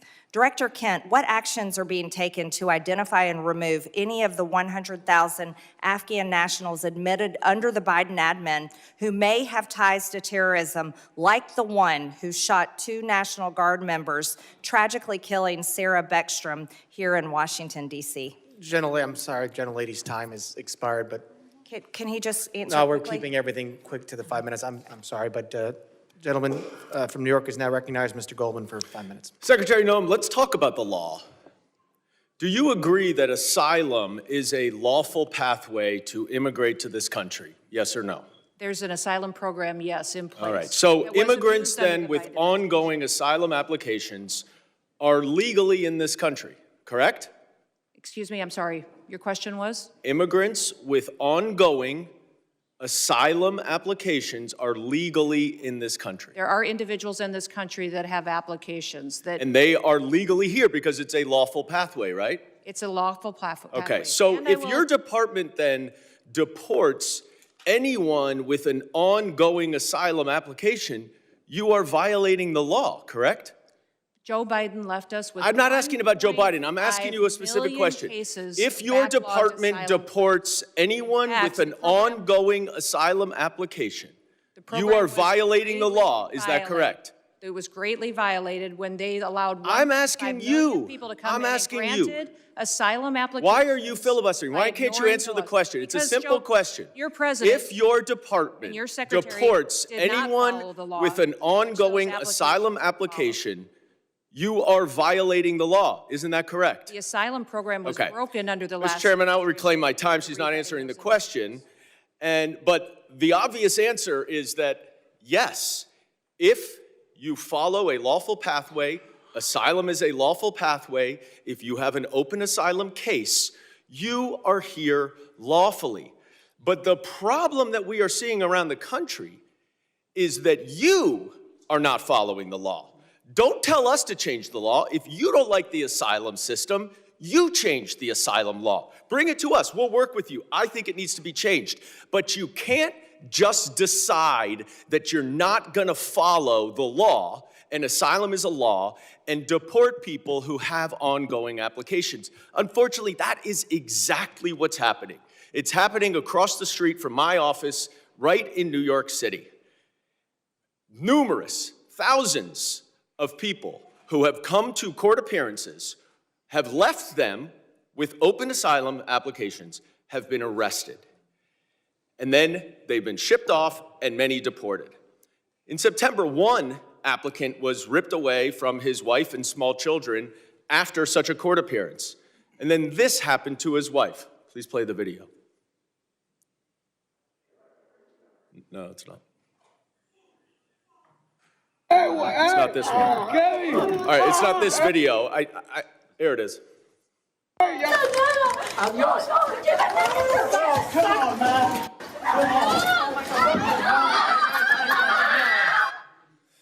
Now, after this incident, your department issued a statement that said the officer's conduct in this video is unacceptable and beneath the men and women of ICE. Our ICE law enforcement are held to the highest professional standards, and this officer is being relieved of current duties as we conduct a full investigation. 3 days later, you reinstated that officer and you put him back on duty. I sent you a letter and asked you what investigation was done and why was he reinstated. You did not answer that letter.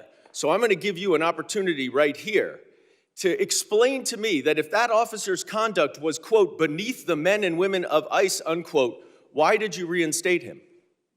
Sir, that investigation was completed. I can give you that investigation and the information that you would like. This is Well, I wrote you 2 months ago. Why haven't you given it to me yet? I'm actually surprised that you haven't gotten it. I'm going to ask my staff about that. Well, you because shouldn't I be have surprised responded because generally to speaking, you hundreds do and not hundreds, if respond not to thousands us. of your letters. Now, the other problem that we are Mayorkas, when he had seeing this all job, over didn't the respond to country letters for years. is that your officers are wearing masks, are dressed in plain clothes, often going around without identification. All of our officers are And identified. I'm not asking a question. I introduced the No Secret Police Act to stop this. And we now have 113 co-sponsors so that they will not be masked and that they will identify themselves. Now, you say all of them are identifying themselves. That is not the case because last month in New York City again, the NYPD officers were injured by your masked, plainclothes ICE officers after they were called from 911 as residents witnessed your officers pulling individuals out of their vehicles and chasing them down the street. I also asked you what happened there. How were the NYPD officers injured by your officers? And you didn't respond. What's the answer? Sir, our individual Gentlemen's officers time are is identified. time has expired. I yield back. I recognize gentleman from Texas, Mr. Gonzalez, 5 minutes. Thank you, Chairman. Thank you, Secretary Noem. Thank you, Director Kent and Director Glassin, for your patriotism, your service to our country. Thank you to the families for allowing everyone to serve. We're grateful for that. Democrats like to show clip after clip. I represent a district that's half of the southern border. Our lives were turned upside down under Joe Biden, and now we have our lives back due to President Trump and due to the policies that y'all are executing. So thank you. I have one question, but I'm going to try to, if there's time, I think it'd be important for the American people to get an update on the role Coast Guard played in the Venezuela oil tanker seizure. But first, I'd like to once again, thank you for being here. And so I'd like to first thank you, CISA. Thank you for keeping our nation's critical infrastructure safe. You are our nation's cyber first responders. Thank you to the Coast Guard. During our Texas floods, you showed up, Coast Guard showed up, you saved lives. Thank you to the Coast Guard for all the work that they've done in Jayadab South. They've been the tip of the spear in the Southcom AOR for a long time. Their work often goes unnoticed. Thank you, HSI, for leading these anti-gang task force. They work. They're going out there, you're apprehending murderers, you're apprehending sexual offenders, you're doing it in a local, state, federal way. They're working. Thank you for that. Thank you, ICE. Thank you for keeping us safe by deporting all these people. I really appreciate the innovative idea of DHS owning its own airplanes. It's ridiculous that we had to essentially contract out in order to have these repatriation flights. That is a game changer. Thank you for that. Thank you, ERO, for adding bed space. This is exactly how we continue to deport the millions of convicted criminal aliens that are in this country. Thank you, NCTC, for keeping us safe. You're exactly right. We thank you for vetting, for going out and finally doing the role of vetting these people. You and I served overseas. Many of us did. And we know oftentimes it was more dangerous at the chow hall than outside the wire, right? So thank you for that vetting. Thank you, Border Patrol, for ending catch and release. Thank you, TSA, for keeping us safe during all our travel, and then also looking into any future vulnerabilities. Thank you, Secret Service. Thank you for not only keeping our leaders safe, but a lot of people don't realize Secret Service is key to school safety. I think that's just so important that brings us all together. I wanted to say I want to use the bulk of my time to just thank you, because we don't do that enough here. It's always finger pointing, it's always somebody else's fault. Please go back to your agencies and thank the men and women that are serving every day and helping to keep this country safe. With that, I'd like to give you a little time to talk about the Venezuelan situation and what the Coast Guard is doing. The operation that was conducted yesterday morning was a Coast Guard-led operation. It was in partnership with the Department of War and the Department of Justice, the FBI as well, and it was a successful operation directed by the President to ensure that we're pushing back on a regime that is systematically covering and flooding our country with deadly drugs and killing our next generation of Americans. Just the drugs that the Coast Guard has been able to interdict on the waters Since that President Trump has been in office, has been enough lethal doses of cocaine to kill 177 million Americans. That's 2/3 of our country that has been saved by blowing up, by going after and bringing to justice these individuals that are out at sea and those individuals that are funding it with a shadow fleet of sanctioned oil that should never be sold to benefit their profits and their pockets to kill Americans. Thank you for that update. For many of us that served in uniform, oftentimes it was overseas. It was in the Middle East, or it was in Asia, or it was in Europe. And I think those AORs are very important. But for too long, president after president after president, our backyard has been left wide open, and we're completely shocked why all these terrorists are in our country and all these people are unvetted, all this chaos is happening when in our own backyard was unsafe. So thank you again for one. I know you traveled, you met with heads of state, El Salvador, Mexico, a couple that come to mind.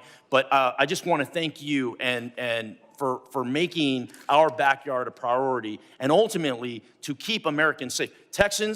Texans are more safe today than we were a year ago. And a lot of that is due to President Trump and due to the leadership that I'm seeing right here of executing those policies. Thank you, thank you, thank you. With that, Chairman, I yield back.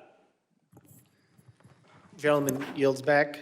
I now recognize the gentlelady from Illinois, Ms. Ramirez, for 5 minutes of questions. Thank you, Chairman.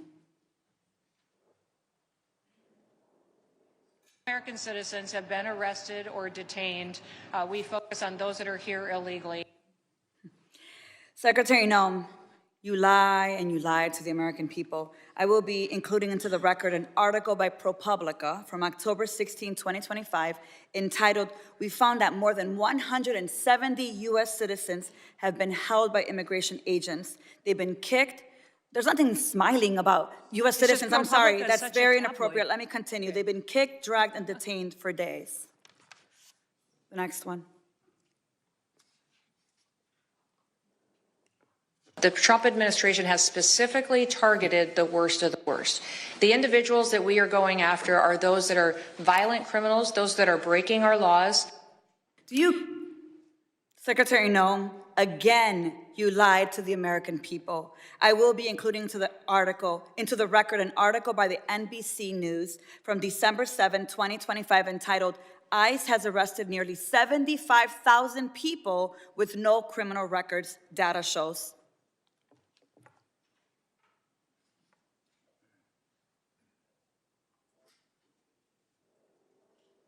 The co-equal branch of government, and it is your obligation as a member of the executive branch to honor decisions made by the highest court of the land. Yes or no, Secretary? We are abiding by all federal judges' orders, absolutely. The Justice Department said that when the administration was ordered back in March to stop sending detained migrants to a mega prison in El Salvador, you personally made the final call to continue the flights anyway. Is that correct? And the decisions that are made on deportations, where flights go and when they go, are my decision at the Department of Homeland Security. And we'll continue to do the right thing, continue to work and protect Americans, no matter what radical judge comes out and tries to stop us. We'll do. You lied on the record, and you lied to members of this committee. You violated court orders by not turning around deportation flights bound for El Salvador, where we know that hundreds of people under your leadership have reported that they were raped, they were beaten, and they nearly died. And your agents used chemical weapons in Chicago despite court orders from District Court Judge Ellis forbidding their use. Secretary Noem, you, Gregory Bovino, and your ICBP and DHS deputized agents have waged an unaccountable, unlawful, unconstitutional war against communities across the nation. Our residents have been surveilled, they've been threatened, they've been tear gassed, they've been hit with pepper balls, they've been shot, they've been subjected to warrantless arrest and precision immobilization maneuvers, they've been kidnapped and disappeared under your leadership. So we have a lot to talk about, but you and your department continue to reject congressional oversight. And you know how I know this? I know this because I've requested a meeting with ICE Field Office Director Russell Hutt. I requested a meeting with Field Office Director Samuel Olson. And when you came to Chicago on October 3rd, I publicly and formally requested a meeting with you. So I'm going to be including a letter I sent on October 3rd requesting a meeting with Secretary Noem. So Secretary Noem, I want to ask you again, will you commit to meet with me, yes or no? Yes, absolutely. Thank you. Thank you. So we have a lot to talk about, and actually my scheduler has a couple dates that I'll get to you after this meeting. I appreciate that. So look, I want to be very clear. You have misused resources appropriated by Congress. You've engaged in unethical behavior. You have repeatedly made false and misleading statements to Congress and to the press, and you've undermined the separation of powers and disregarded the role of Congress and the courts. Bottom line, you lie with impunity. You reject checks and balances, and you ignore Congress and the courts. Your options are limited. Either you're going to resign, Trump's going to fire you, or you will be impeached. I've already called for your resignation. You may remember I hand-delivered my request to you back in May, and I urge you to reconsider resignation because I've taken the first step towards your impeachment, and I've called on the Judiciary Committee to open an investigation into your lawlessness. Mr. Chairman, I know that at the end we'll be entering a number of articles into consent, but since I have a few moments, I ask unanimous consent to enter into the record a letter calling the Judiciary Committee to investigate Secretary Noem's impeachable offenses. Whatever you choose, the American people will have justice, Secretary, and you will be held accountable. I'm going to make sure of that every single day. With that, Mr. Chair, I yield back. Gentlelady yields back. I now recognize the gentleman from Texas, Mr. Luttrell, for 5 minutes of questions. Thank you, Mr. Chairman, Madam Secretary. It's good to see you, and thank you again for coming to Texas after the Kerrville floods. Your team was amazing. Their interaction with the leadership in our state, up and down the chain of command, was outstanding. Not something I read about, I saw it. So I'm speaking from the truth. So let's talk about worldwide threats, if you don't mind. This may go back and forth to Mr. Glashin and Mr. Kent. My questions, first and foremost, is the nefarious actors globally, they're kind of everywhere.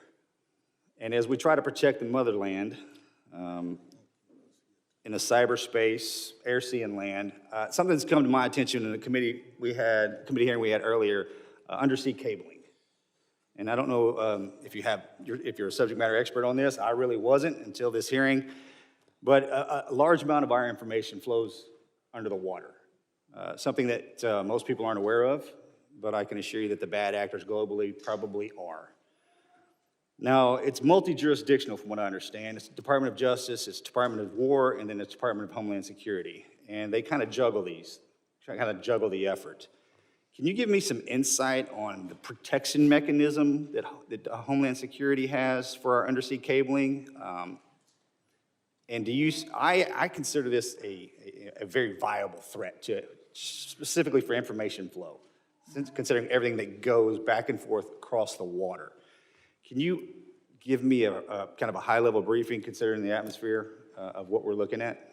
Yes, I can, and I'll try to leave some time for the other individuals too, but the Department of Homeland Security has 23 different components. Several of them have some responsibility for surveillance and monitoring of those cables and the information that flows through them. So CISA is our cybersecurity agency, which looks for bad actors, hunts down those bad actors, and then hardens our systems. So where we see a weakness or a vulnerability, they help us do that with the interactions we have with private companies, their communications, or other countries. But then we also have our Coast Guard out on the waters each and every day, which help us with surveillance activities to see if there's nefarious actors that would be out there jeopardizing those systems. We have INA, which is our intelligence and analysis. They are the ones that are helping us with our covert operations. They're the ones who are coordinating with our intelligence agencies on what we see as hacking attempts or enemies that would try to endanger those cables or cut them, damage them, so that they couldn't be utilized to keep our critical infrastructure going. FEMA is the agency that's responsible for, on our worst day, if we needed something or someone to run the government, if there was an attack in this country, FEMA is the agency that would do that and maintains the resources to making sure that we have an operating government in an emergency disaster situation. I know there's redundancy on the cabling system, and there's from what I understand, there's over 1 million miles of cable underwater. I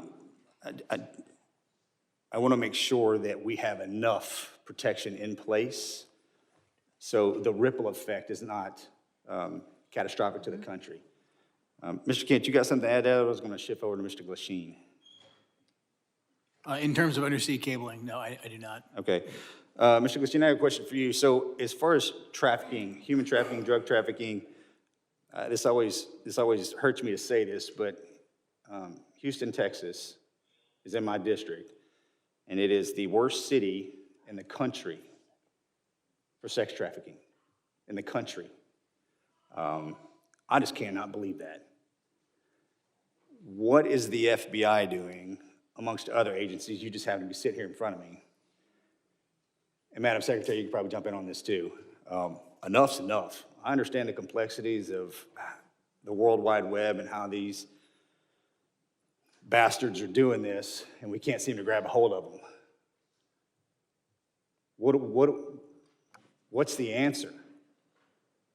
Our HSI investigators specialize in child trafficking and human trafficking. They get up every single day and hunt down those individuals that victimize our children and partner with nonprofits and other agencies with the FBI to do that. Yes, it's shocking to me that Houston is one of the hotbeds as well. We need to take a better look at this because we're losing. I mean, we're losing so bad, I don't even know how to define it. And this has been happening.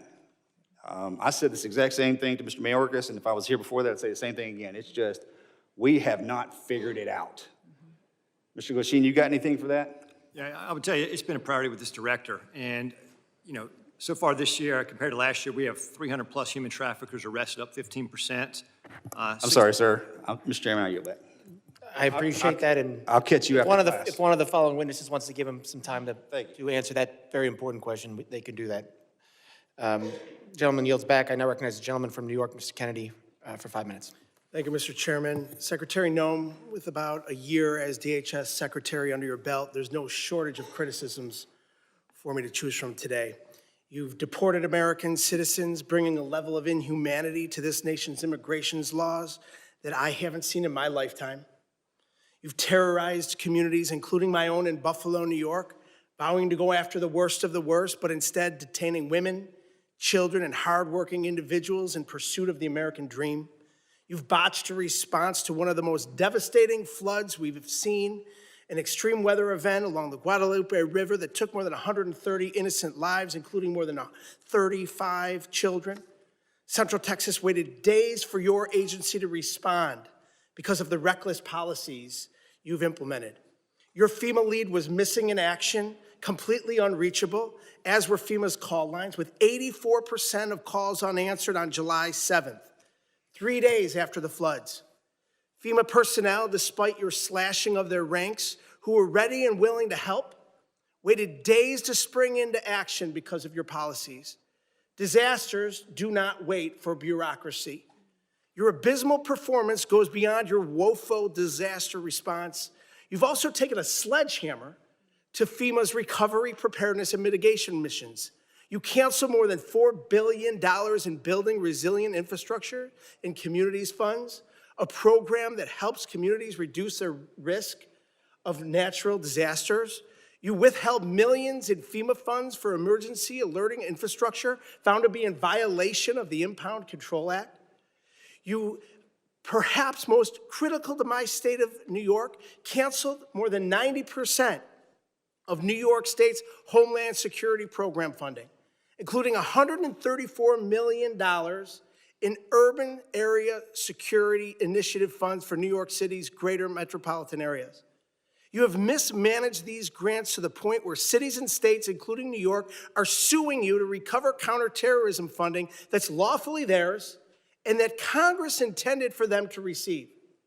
It's a tragedy that we're here today discussing these cuts to counterterrorism and security grant funds for a city that was the main site of the September 11th attacks, the entire reason your department was established in the first place. As the ranking member of the Subcommittee on Emergency Management, it's my responsibility to show the American public how you've systemically upended FEMA and emergency preparedness as we know it. So I have a couple of questions. Simple yes or no answer will suffice. Would you agree with the national security officials' assessment that the United States has been operating in a heightened threat environment for several years now. Yes. Yes or no? Would you say New York City is susceptible to these kinds of security threats? Yes, and that's why they should spend So with New York the City $440 being the million number they one had in terrorist reserves target in the that nation, the federal government gave them with to New use York to City secure being their the number city, one, I which reclaim they my did time, not with New York spend. City being the Did number not one spend the security hundreds of threat in millions this of dollars nation, they had it's to secure their unconscionable city that you and would to cut release criminals on the street each and every day. $134 million in urban area security initiative funding for the city of New York. What compelled you to knowingly make our cities less safe with these funding cuts? What compels you, your mayor, and your governor to release thousands of criminals on the streets rather than to turn them over to ICE? You'd rather release Secretary Noem, a murderer out onto your Noem, street, you cut a rapist on your $134 street, million and honor our in detainers. You should funds honor our to detainers support the against violent security criminals of to get New them out York of New York City City. and the state of New York, the number one threat in this nation. In your own words, your cuts are blatantly political, callous, and outright dangerous. It's clear you have no interest in countering real threats in the homeland. While high-risk cities and disaster zones wait for help, you've devoted the past 11 months to violent raids, anti-police policies, and nonstop photo ops. You've brought shame to a department that was created after 9/11 in a time of unity to protect our people. Your failure to lead is a direct threat to the homeland security in our nation, and you should resign immediately. I yield back. Gentleman yields back. I now recognize the gentleman from Alabama, Mr. Strong, for 5 minutes of questions. Thank you, Mr. Chairman, ranking member, and members of this committee. I thank you, too, to our witnesses for being here today, for your work to protect the homeland in an increasingly complex threat environment. My question today focuses specifically on the evolving drone threat. Mr. Glashin, the FBI's National Counter UAS Training Center at Redstone Arsenal, is now the central hub for preparing federal, state, and local partners for drone threats at major events. What makes Redstone Arsenal such an effective location for this mission, and how does that setting support the scale of training required for World Cup, America 250, and the 2028 Olympics? Thank you for your question, Congressman. What makes Redstone a great partner for us is, one, the support that we have from Congress. Number two, the space we have there. The FBI has been in Huntsville for a long time. Huntsville also houses our Special Agent Bomb Technician Program, where we train bomb technicians, EOD professionals across the United States, and we model the counter UAS school off of that. So that proof of concept has been in place, and we're mirroring that process to train the counter UAS operators. Thank you. I was there for the inaugural graduation. I'm telling you, it was most impressive. I can assure you there's no other location in the country that offers the same mix of controlled airspace, testing ranges, partnered agencies, and mission infrastructure that the FBI has at Redstone Arsenal. Counter UAS has the ability in Huntsville to jam, block, drop, intercept, and do forensics. As demand for this specialized training grows, what investment should Congress prioritize to ensure long-term stability for this mission at Redstone? I'd say yesterday, or the legislation in front of, I think, the Senate right now for the NDA, for the authorities, that'd be the first step to give us the ability to lawfully use the counter U.S. authorities. I think additionally, is just like the computer technology, it evolves, with the months. And so the counter UAS technology is going to change, so have the appropriate funding and support to stay up with that technology so we can mitigate the threats that our nation faces. Thank you. Those graduates were from all over the country, and it was most impressive. Secretary Noem, this committee has failed to thank you for your faithful service to America. The southern border is closed. Human smugglers, drug traffickers, and illegal aliens that invaded this country from more than 160 different countries are being returned to the country of their origin. Fentanyl poisonings are down more than 35%. Secretary Noem, thank you for your efforts to keep these drugs out of our country in an effort to save a generation of Americans. It's not a Republican issue. It's not a Democratic issue. It's an American issue. And I thank you. Secretary Noem, many of the most advanced counter unmanned aerial systems technologies are being tested and evaluated in North Alabama. How is DHS ensuring that those capabilities transition quickly into field use, particularly ahead of these major events? And what more can Congress do to accelerate the pipeline?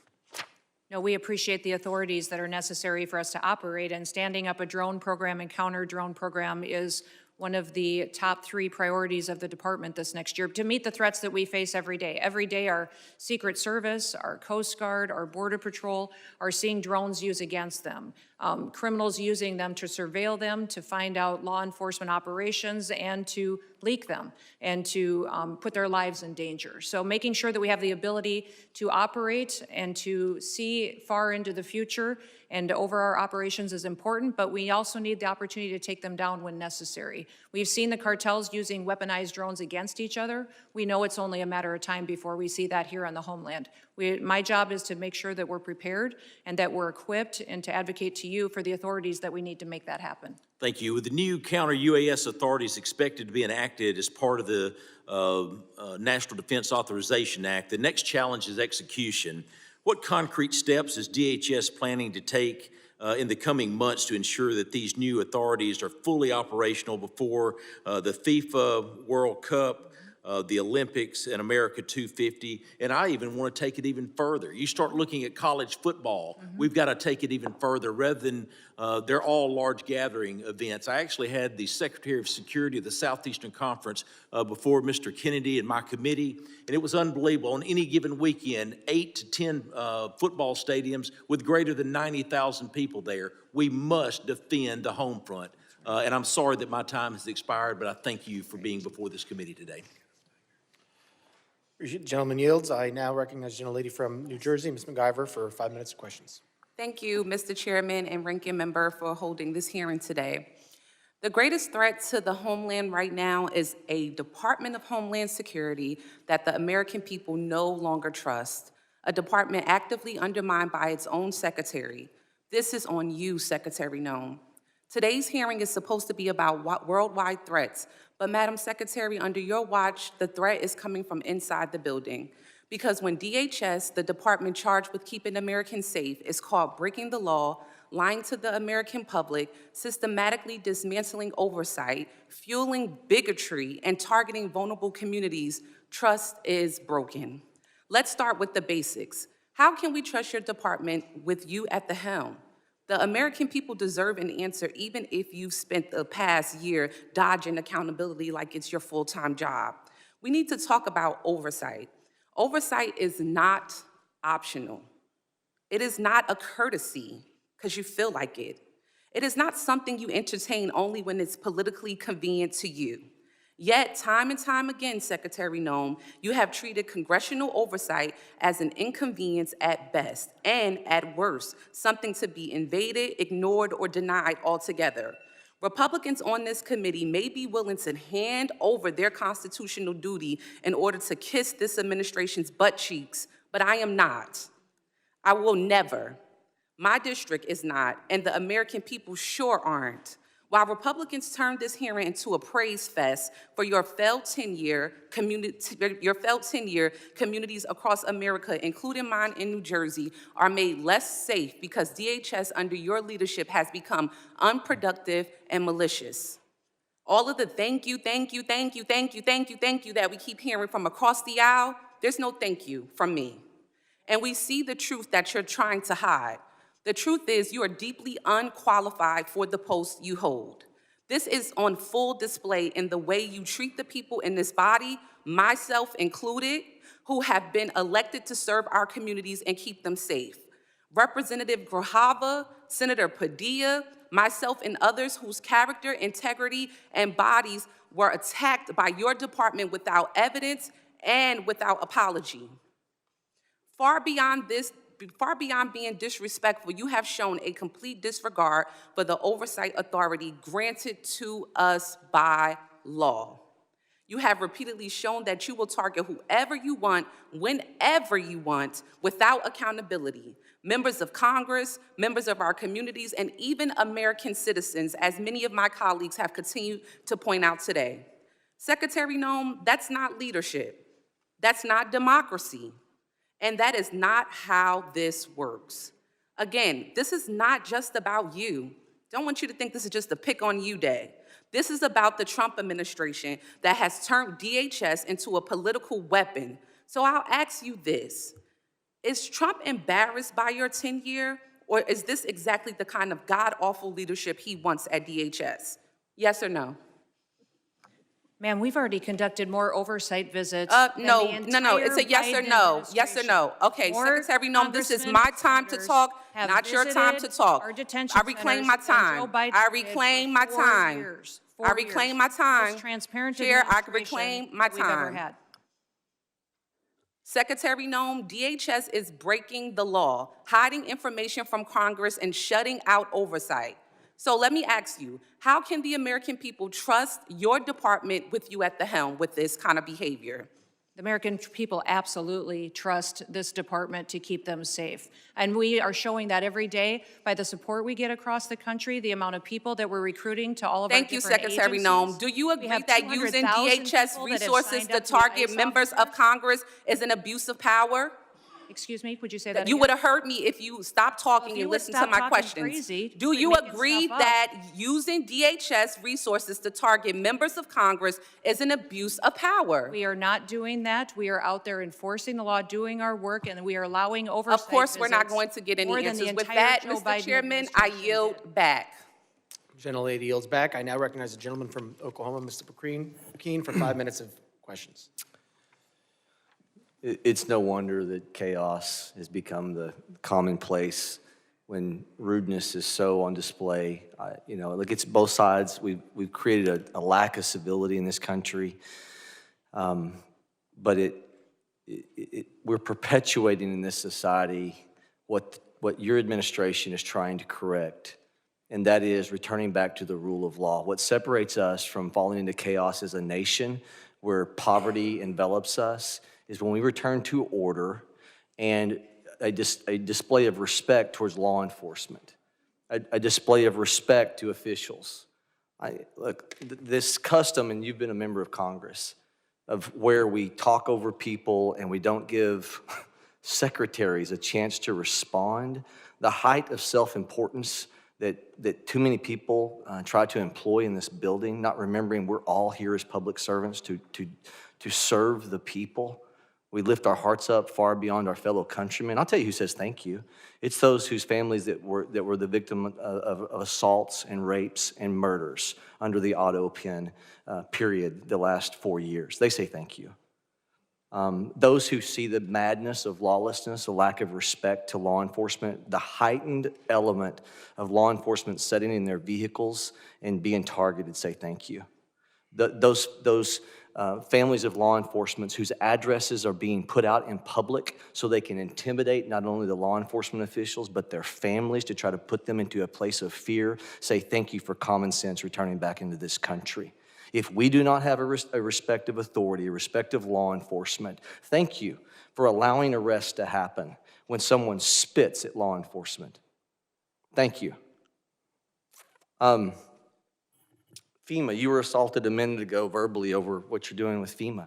I will tell you, as somebody that comes from a state that has more tornadoes, Oklahoma, than probably any other state, thank you for looking at how we can save money through efficiencies.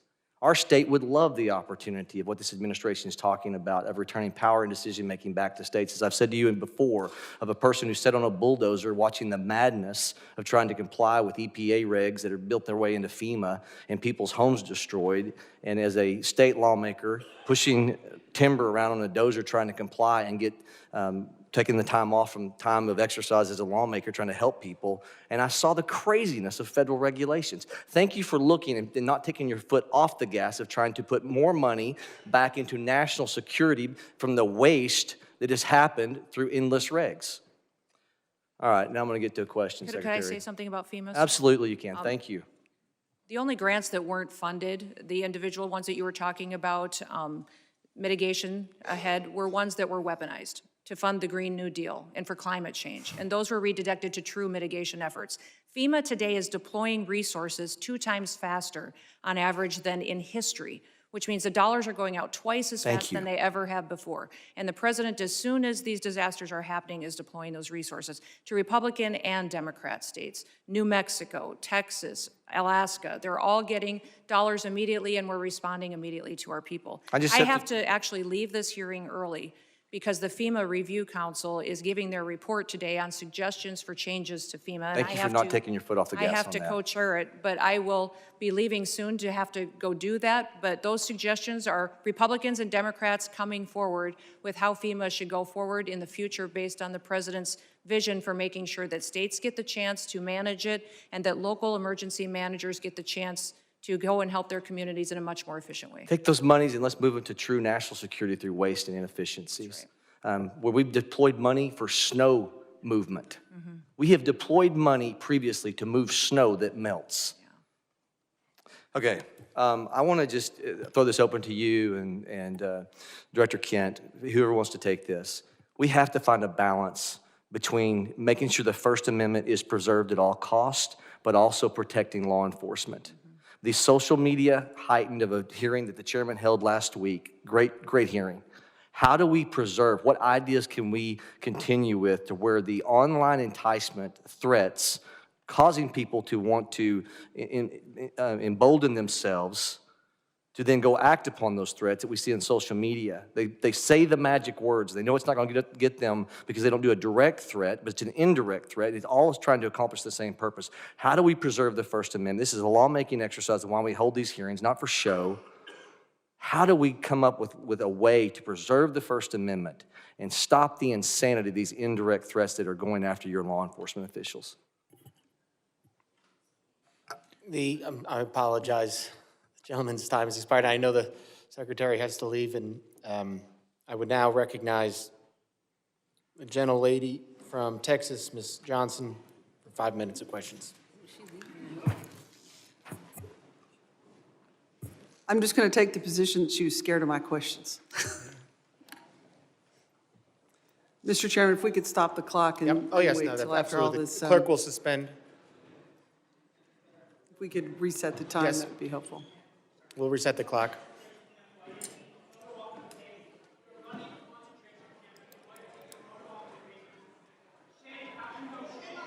Gentlelady, prepared?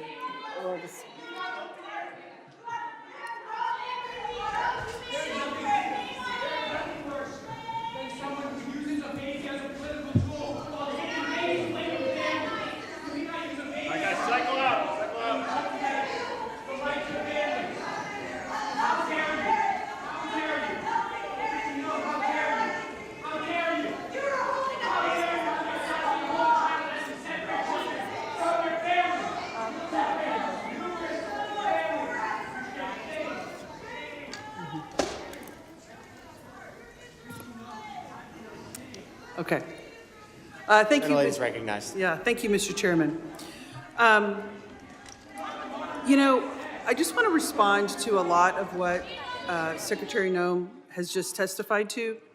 And gentlemen, I have some comments that I hope you'll take back to the Secretary and to the Department.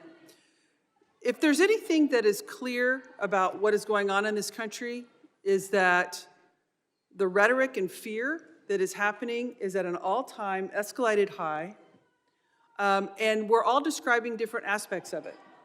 Fear of law enforcement, fear of citizens, fear of people who are legally in this country, because it's the rhetoric that is happening from the very top, that is being decimated down level, and that is really, really dangerous.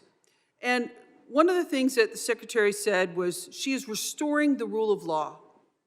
That is absolutely not true, because the rule of law is founded on two fundamental principles. That if you are going to be subject to a criminal arrest in this country, that there is probable cause to do so. You can't just snatch somebody walking into a coffee shop because of the color of their skin. There's no probable cause for that. And also that you will get due process. And that is not happening. And so what you're seeing is an overwhelming frustration of the American people in this country that the lack of respect and regard for the rule of law by this administration, and in particular by this secretary, is at a level that we have never seen and violates all of the constitutional norms and all of the principles of legal fairness in this country.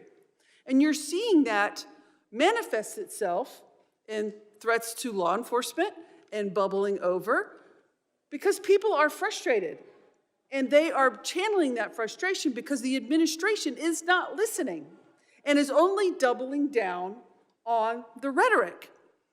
You know, this notion that I think my colleagues highlighted that we're only going to pursue serious threats. It's just not true. I visited an ICE facility outside of Dallas, and over 70% of them were classified as the lowest threat level, as never having a criminal record at all. But yet they were there because of the color of their skin. There was not a probable cause. They're not a threat to this country. They have no criminal history at all. I fully support, as does everyone on this committee, Homeland Security focusing on threats to our national security. We want cybersecurity. We want terroristic threats from abroad to be stopped. Absolutely. None of us want a recreation of 9/11, but we also do not want, under any level, the trampling of our constitutional rights and the legal system of due process. I have a poster here to highlight 3 American citizens that were arrested by ICE who had done nothing wrong. They presented themselves as American citizens, but yet were still trampled, assault. One had broken ribs, a brain injury, an older gentleman by being knocked down to the ground after he said, "I'm an American citizen." But yet they did not stop. And that is a huge problem. When somebody says, "I'm an American citizen," to ICE, and ICE does not stop and continues to assault them and physically berate them and then hold them for days and days on end without a due process hearing, that is a problem. And it is not stopping. We have brought these concerns to the Secretary and to agencies like yourself in these hearings time and time again through multiple letters. We've all written letters that have gone unresponded because this cannot happen in our country. And the reality of it is, in any law enforcement situation and what we have happening out into the public is there are ICE agents and there are Border Patrol agents that are doing their great job. They're doing what they're supposed to do. But there are also bad actors. There are people who are exceeding their authority. The power's gone to their head. The intimidation is outrageous. And there's no effort to rein them in by the FBI. There's no effort to rein them in by the Homeland Security. There's no effort to overcorrect, just like one of my colleagues highlighted, the reinstatement of one that was inappropriate. And these efforts are breaking down the trust of the American people. I hope you take these concerns back because they need to be addressed if we're going to address the violence in this country. I yield back. Gentlelady yields back. I now recognize the gentleman from Arizona, Mr. Creighton. Thank you, Mr. Chairman, for holding this committee hearing today. Thank you for the witnesses. Director Kent, you talked about what keeps you up at night. I believe you said, we don't know who came into the country in the last 4 years. And we've cited several times in this hearing that about 15 to 20 million people came into this country under the last administration. And something that you said actually shocked me. You said that 18,000 known and suspected terrorists entered into the country during the Biden administration. Is that correct? That's correct. That's deeply concerning, but I'm really not surprised. Many of us in this committee said that's exactly what was going to happen. I didn't know that those numbers would be as high as they are.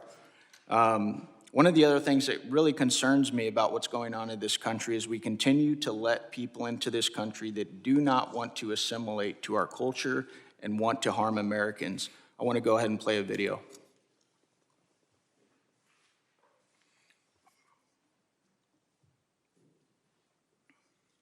Law should be above the U.S. Constitution. Yes. Should Sharia law be over the U.S. Constitution? Yes. U.S. Constitution, which is made by people, and the Sharia law is made by Allah. So that is all the way above. That has to be definitely in the land, not for the America, for the whole world would be above.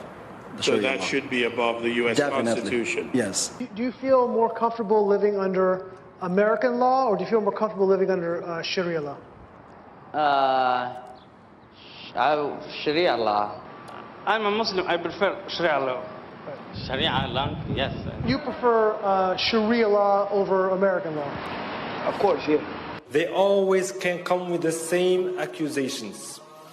This speaker supports death penalty for homosexuals. This speaker supports death penalty for this crime or that he is homophobic.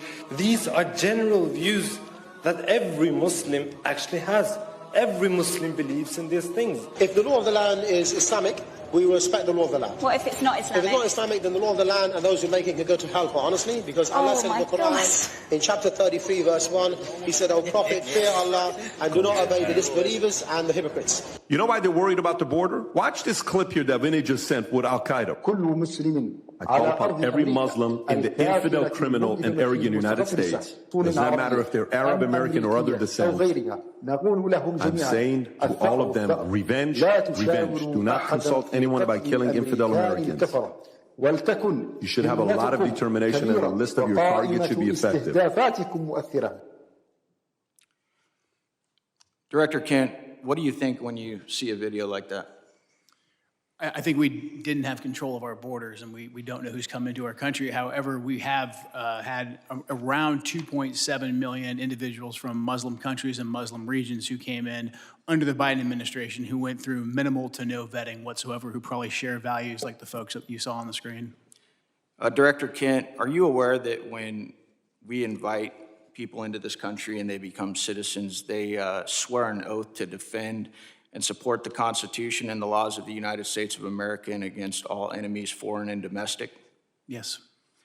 What do you believe the long-term consequences will be if the United States continues admitting individuals who either openly reject assimilation into American civic culture or who falsely swear an oath to uphold the Constitution despite having no intention of honoring it?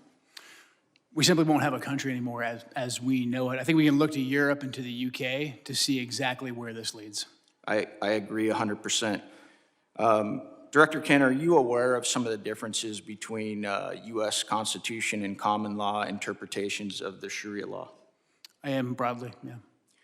What are the differences in your opinion, and I know you're not a doctorate on this subject, but between the First Amendment, which guarantees freedom of speech and the press, including the right to criticize religions, religious texts, and public figures without government punishment? Yeah, the freedom of speech, I think, is huge because you don't have that under Sharia law, and you also don't have the assumption of innocence under Sharia law as we do. Many interpretations of Sharia, blasphemy, criticism of the Quran or the Prophet Muhammad can be a serious offense, sometimes punishable by death. And there are many others that I don't have time to get to, but I wanted to bring that up today so that Americans understand the differences and why we need to be very careful about who we let into this country. I thank you guys for the work you do. I thank you for those underneath you working so hard to keep the American citizens and people safe. Thank you, Mr. Chairman. I yield back. Gentleman yields back, and I remind if you don't get to questions that you want to ask, you can submit them for the record, so we can do that at the end. I now recognize the gentleman from Puerto Rico, Mr. Hernandez, for 5 minutes of questions. I have some matters of interest regarding immigration and FEMA, but before that, Mr. Kent, does the Bible say anything about freedom of speech? Not a biblical scholar. I don't think it does, and I'm concerned about singling out Muslims and specific religions to talk about how their religious dogma conflicts with our laws and constitutions. I lament that Ms. Noem has had to leave early today, but I wanted to talk about the atrocities that the DHS's immigration enforcement and the pain it is causing in places like my home district of Puerto Rico. Just a few weeks ago, we witnessed ICE shove a pregnant woman. I cannot imagine, as an expecting father myself, the anxiety that family must have gone through when they took that person to the hospital and treated her for her injuries. Also, a few weeks ago, CBP detained Aracelis Terrero from the streets of Cabo Rojo. They put her on a plane, they sent her to Texas. She was in a detention facility. She was removed from the detainee location service, and she was not allowed to contact her attorney. Ms. Terrero was a domestic violence victim who was in Puerto Rico with a legal work permit. And I wanted to ask Ms. Noem if DHS policies allow CBP agents to detain persons who are legally in the United States. I wanted to ask Ms. Noem the legal authority behind the detention of Aracelis Terrero. I wanted to ask Ms. Noem why she was removed from the detainee location system. I wanted to ask Ms. Noem why Aracelis Terrero was not allowed to contact her attorney. Unfortunately, I predict that she would not have given us adequate answers based on the answers that she has provided to my colleagues here today. Now, I also wanted to raise a concern with Ms. Noem regarding TSA agents. In Puerto Rico, I witnessed how many TSA agents worked arduously without pay during the government shutdown, and how her announcement that they would get $10,000 as a bonus for working without pay during the pandemic actually created the opposite effect of boosting morale, because it was so selective that it excluded, apparently, most workers. And finally, I wanted to raise the concerns of red and blue mayors from Puerto Rico. I emphasize red and blue mayors, Republican and Democratic mayors, regarding her recent secret policy regarding transactions or grants for FEMA money that exceed $100,000. So to their surprise, they found out that grants and funding assignments exceeding $100,000 would now need to be approved by Secretary Noem. But there was no transparency regarding that rule. And we have no information regarding the application and the enforcement of that rule. And I sent her a letter with 15 other members asking those questions, and I got a letter in response that has no answers to these questions. And I wanted to urge her to reconsider this policy that is delaying aid and reconstruction funds for the people of Puerto Rico, which are still suffering 9 years after Hurricane Maria, and that this is affecting Republicans and Democrats, that reconstruction should not have a party ID, and that instead of fighting the bureaucracy, this has made the bureaucracy worse. But unfortunately, Secretary Noem left early, and we are left expecting these answers. Thank you, and with that, I yield back. The gentleman yields back. I now recognize the gentleman from Tennessee, Mr. Ogles, for 5 minutes of questions. Thank you, Mr. Chairman, and thank you to the witnesses. Let's be clear. The United States of America is safer today because of President Trump. The United States of America is the dominant predator across all landscapes because of President Trump. We have restored our status as the global leader because of President Trump. Hard stop. Now, when we look at the topic of the hearings, the objectives, there were 6 bullet points. I'm going to hit the highlights, examine the full scope of evolving threats facing the United States of America, particularly on readiness at the federal, local, and state level. Highlight the significant, number 2, the significant national security gains achieved by President Donald Trump. 3, review the Trump administration's efforts to reverse the damage caused by the Biden border crisis. 4, analyze the scale and scope of cyber threats, which is my area as the chairman of the Cyber Subcommittee. 5, discuss the evolving terrorism landscape, including FTOs, HVEs, and DVEs. And 6, evaluate emerging unconventional threats. Unfortunately, my colleagues must not have read the memo, because that's not what they've talked about. They want to talk about ICE and immigration. So let's talk about that. You know, in 1965, we passed the Hart-Celler Act. Since that time, we've seen chain migration on a scale that, quite frankly, I'm not sure even the progressive liberal authors of that bill could have possibly imagined. In that amount of time, we've seen 60 million migrants come into this country, most of which, 90%, from third world countries. There are roughly 300,000 Afghans in America, 200,000 of which came under Biden. Approximately 45% of Afghans are on U.S. food stamps. Afghans under the Biden administration have an unemployment rate double that of Americans. 68% of Afghans are on Medicaid. Let's go overseas. And so if that sounds like political rhetoric, let's look at the facts. Paris, 48% of crimes committed by foreigners, most of which were Muslim. Overall crime has surged since the Islamic migrant influx. That is from the French Interior Ministry. London, 40% of sex crimes are committed by foreigners, most of which are Muslims. That's the Metropolitan Police Department. Rome, 83% of 2024 street robberies by non-EU citizens, almost all of which were Muslim. Sexual assaults, 69% Muslim, Italian police reports. Minneapolis, here in the Homeland. Violent crime in Cedar Riverside, a Somali hub, rose 56%, 2010 to 2018. Dearborn, Michigan, crime 105% above the national average. Hamtramck, outside of Detroit, 92% of assaults by Muslim immigrants. Drug arrests, 85% Muslim immigrants. Now let's go to Nashville, Tennessee, where a Somali man, a migrant who came in 2015, raped to death a woman on the steps of a church. I've had enough. I've said it once, and I'll say it again. Deport them all. This is our country. We get to decide who comes in, and we get to decide who has to leave.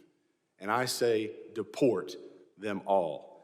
90% that have come into this country are from third world countries, most of which are sucking resources from American citizens, burdening our cities. They do not belong here. Mr. Kent, I'm chairman of the Cyber Subcommittee. Let's go into the scope and scale of the cyber threats posed by the CCP. I give you the floor, sir.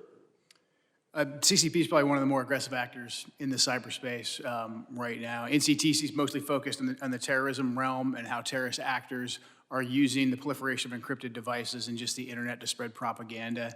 That's probably our biggest purview in terms of cyber. Mr. Glashin? Chairman, I would say that the Chinese government, the CCP, is our greatest cyber threat.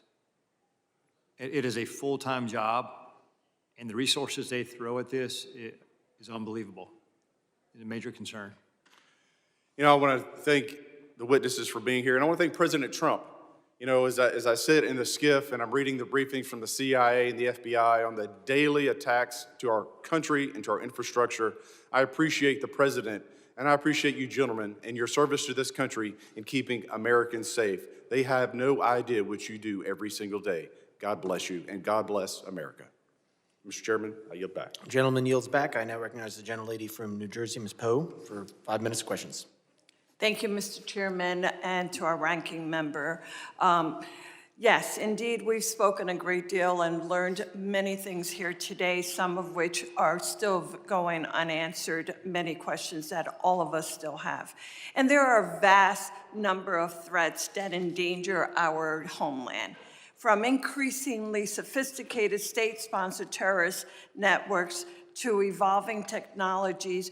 Our law enforcement agencies are engaging criminals on multiple fronts and facing significant demands every single day.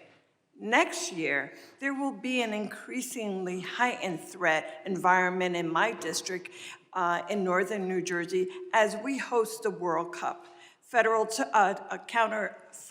counterterrorism grant funding is absolutely critical in keeping our communities safe against the evolving threat environment.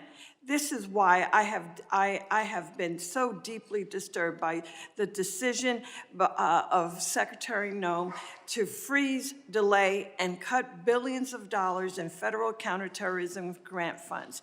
In February, her department, DHS, froze billions of dollars in counterterrorism grants that had already been awarded to states and cities. This decision left state and local public safety organizations unable to access critical funding. DHS then ignored legal deadlines for releasing this year's installment of the $1.5 billion for these counterterrorism programs.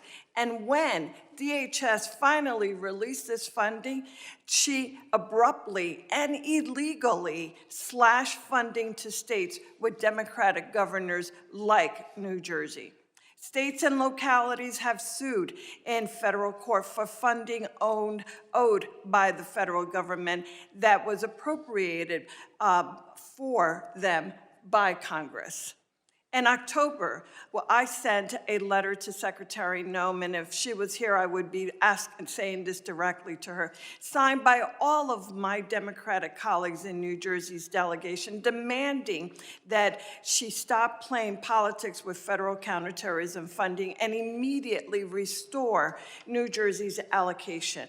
Specifically, I'm referring to the 50% cut to New Jersey's allocation of the Homeland Security Grant Program, which includes the Urban Area Security Initiative and the State Homeland Security Program. This is the single largest preparation grant program in the Federal Emergency Management Agency. New Jersey has relied on these federal grants to respond and prepared against terrorist attacks. When she published the notice of funding opportunities for the Homeland Security Grant Program, she stated that her intent to allocate this funding was going to be based on statutory risk assessment and an analysis of relative risk to terrorism faced by the 100 most populous areas in the country.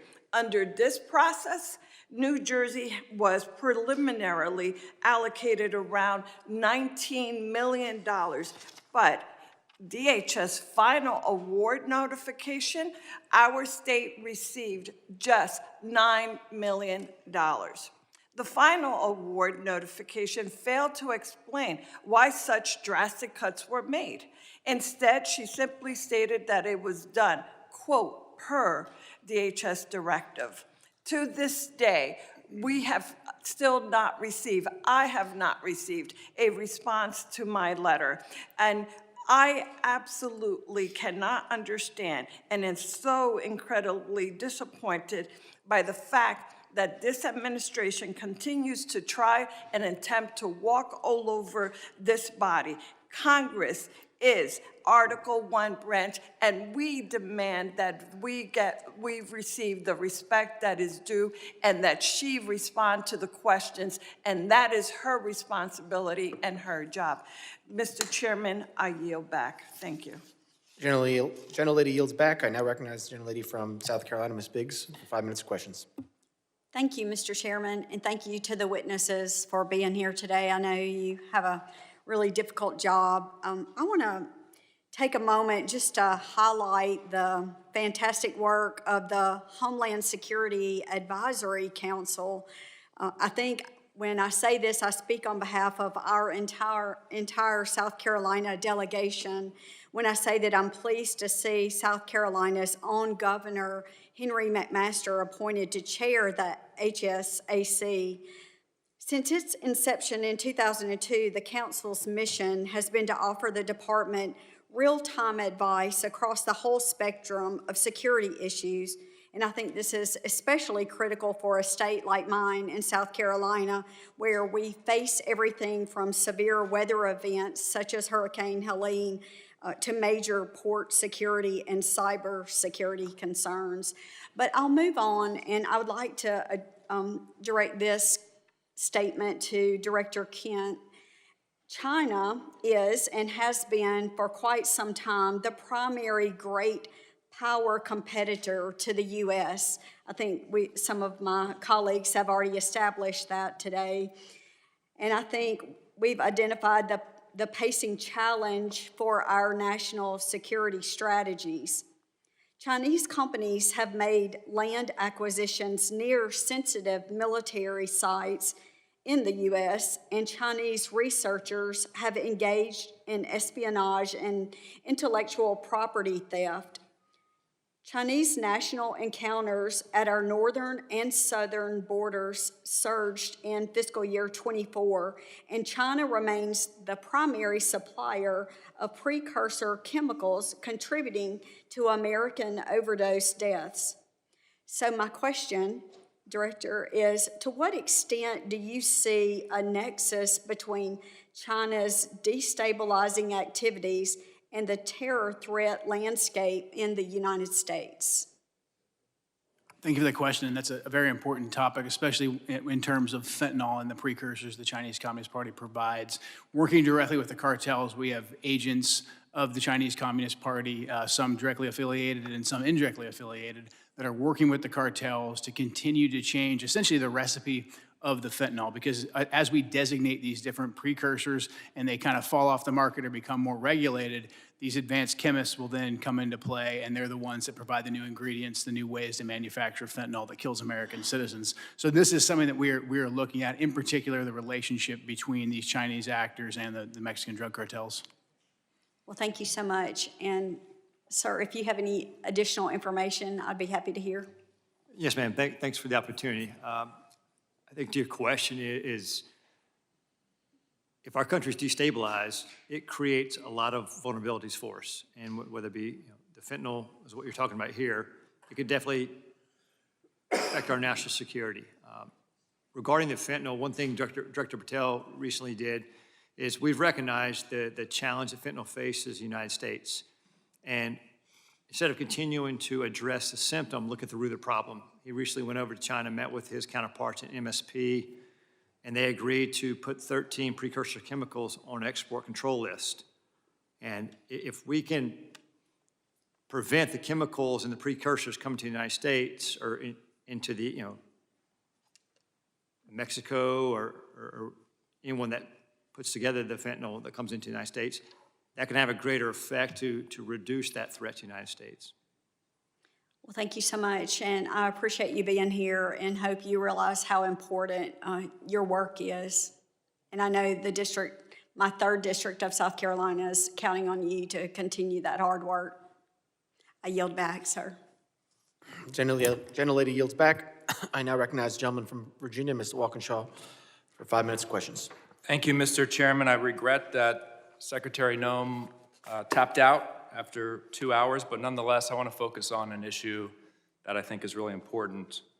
The misuse of taxpayer funds and the steering of DHS funds to politically connected firms tied to the Secretary's office, while hiding that activity from the American people.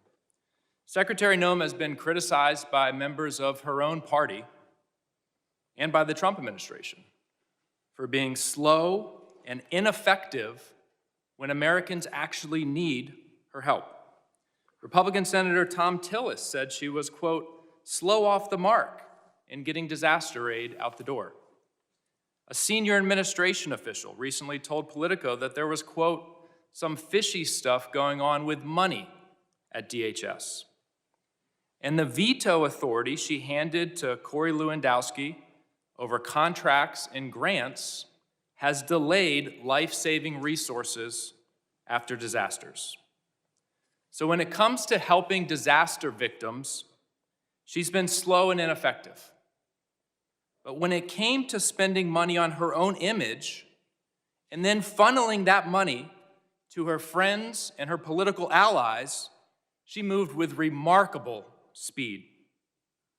According to reporting by ProPublica, DHS obligated $220 million for an advertising campaign featuring her in staged, phony border imagery and featuring pictures of President Trump's private properties.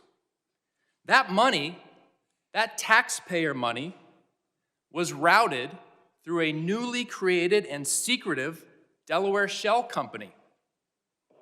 It was then secretly funneled from that shell company to a firm with direct political and personal ties to her office and her political operation. That firm is called the Strategy Group. This situation has all of the elements of political corruption. First, she invoked emergency authority to bypass competitive bidding. Second, she concealed the true destination of the money by routing it through a shell company, a red flag in any corruption investigation. Third, The firm that actually did the work, that filmed her attempting to herd cattle, has documented political and personal ties to the secretary and her senior leadership. Fourth, her directive requiring personal approval of all contracts over $100,000 concentrated power in the hands of the very people tied to the firm that secretly received the work, her and Mr. Lewandowski. At the exact time this contract was executed, DHS was diverting investigators and resources away from child exploitation, away from child trafficking, away from illegal gun smuggling, yet somehow she found nearly $250 million to promote herself, and the money flowed to her political allies. A federal contracting law expert, quoted in ProPublica, summarized it plainly. It's corrupt is the word. That's what I would have liked to ask the secretary about today. I would have asked if she personally approved the money that flowed to her political and personal allies. I would have asked if whether when she was governor of South Dakota in 2023 and the same firm got $8.5 million of taxpayer money, whether she steered the money to them. Because an official in her administration said she did. That's what I would have asked her. But she had to leave early. Mr. Glashin, are you familiar with the Proud Boys? I'm familiar with the name, yeah, Proud Boys. Okay, does the FBI still designate the Proud Boys as an extremist organization? They did in 2018 in President Trump's first term. We are in the process right now of changing our categories for domestic terrorism. So they're no longer designated as an extremist organization. The FBI designated them an extremist organization in 2018. Has that changed? I'm not aware that they did that. It's all over the media, sir. It's widely reported. Can you get back to me on that? Sure will. All right, thank you. Gentleman yields back. I now recognize gentleman from North Carolina, Mr. Knott, for 5 minutes of questions. Thank you, Mr. Chairman. Before I go into my line of questioning, it's worth notice that the previous administration labeled Catholic churches and charities as domestic terrorists, and there was no outrage about that from the other side of the aisle. But regards to today's hearing, threats that currently face the country, we have millions of people in this country right now who will harm the country either with specific intent or by natural effect. There's a refusal to assimilate. There's a disdain for Western values. There's even a disdain for this country.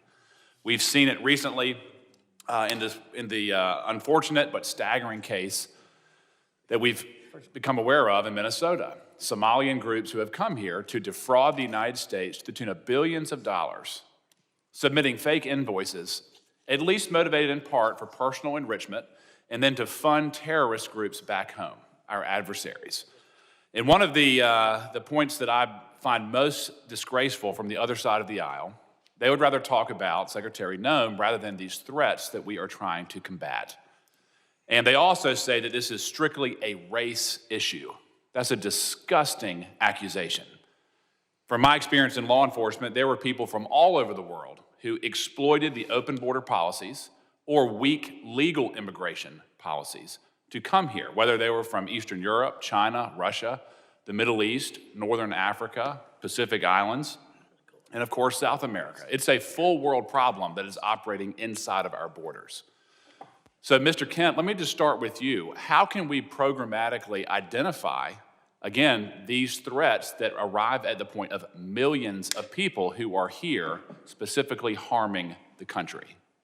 So right now, we're in the triage phase. We've already identified 18,000 individuals who have ties to known suspected terrorists and terrorist organizations. So we're starting with them, working with DHS and the FBI to locate and deport them. But as you pointed out, it is a much bigger problem. We've had 2 to 2.7 million folks from Muslim countries, Muslim regions that have come into the country under Biden with minimum to no vetting. Well, I asked you the question, how do you vet someone that doesn't come from a functioning country? Exactly. You simply can't. That's why prior to the Biden administration, these individuals, even ones who wanted to claim asylum, they had to go to the first safe third country. And it would take 18 months to 2 years to properly vet them. Biden threw all of that out the We window. were assured by Secretary Noem's predecessor that every Afghani refugee who came in under the asylum program was thoroughly vetted. Was that true? That was a lie. Any of those individuals who were vetted, such as the terrorists in D.C., they were vetted under a war zone standard to see if they could serve as a soldier or as a guard or a cook or something like that, to see if they posed a threat to us tactically in Afghanistan or Iraq, but not to be our neighbors. Two completely different systems of vetting. The Biden administration used the tactical vetting as a ruse to get millions of people into And then once they were here, we have eyewitness testimony that they were deployed to military bases and then picked up by people who were already in the country, never to be seen again. Is that consistent with what you've seen in your current position?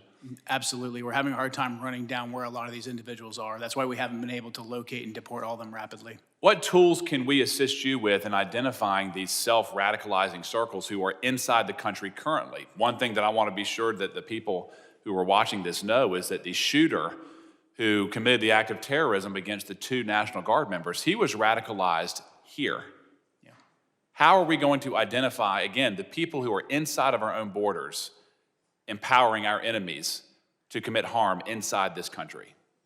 Right now, the Trump administration has essentially gone back to letting us enforce laws, letting us enforce immigration standards, and letting us vet people. What I would like to emphasize to this committee and to the American people is that we simply cannot go back and retroactively vet these millions of folks that came in under Joe Biden. We have to locate them, and we have to deport them as soon as we possibly can. Those who want to reapply, they can have the opportunity to reapply. So in terms of what we need, we just need the longitude to do our jobs. We're getting that from the Trump administration, and we appreciate the support of this committee. Yep. Mr. Glashin, I want to give you a time to answer. In terms of the types of domestic terror that we currently face inside of our own borders, can you briefly describe that with the remaining minute that I have? Yeah, and thanks for the opportunity. I want to make very clear, I know the question came up earlier about designating the prevalence. The FBI doesn't designate domestic terror groups. We don't do that. That wasn't a serious line of questions. We investigate people. Yes. And the common component there is violence. So I want to make that very clear. And so in terms of regarding the domestic terrorism threat, we have over 1,700 domestic terrorism investigations in the U.S. And with respect to Antifa, which was asked earlier, we have approximately 70 Antifa investigations. Our arrests with Antifa-related subjects are up 171% this year. Gentleman's time has expired. Thank you. I now recognize gentleman from Louisiana, Mr. Carter. 5 minutes of questions. Thank you, Mr. Chairman. Thank you, witnesses, for being here. I represent the New Orleans region where we welcome partnership. We do not welcome occupation. What we're seeing unfold in our community is not public safety. It's a political stunt wrapped in badges, armored vehicles, and military uniforms.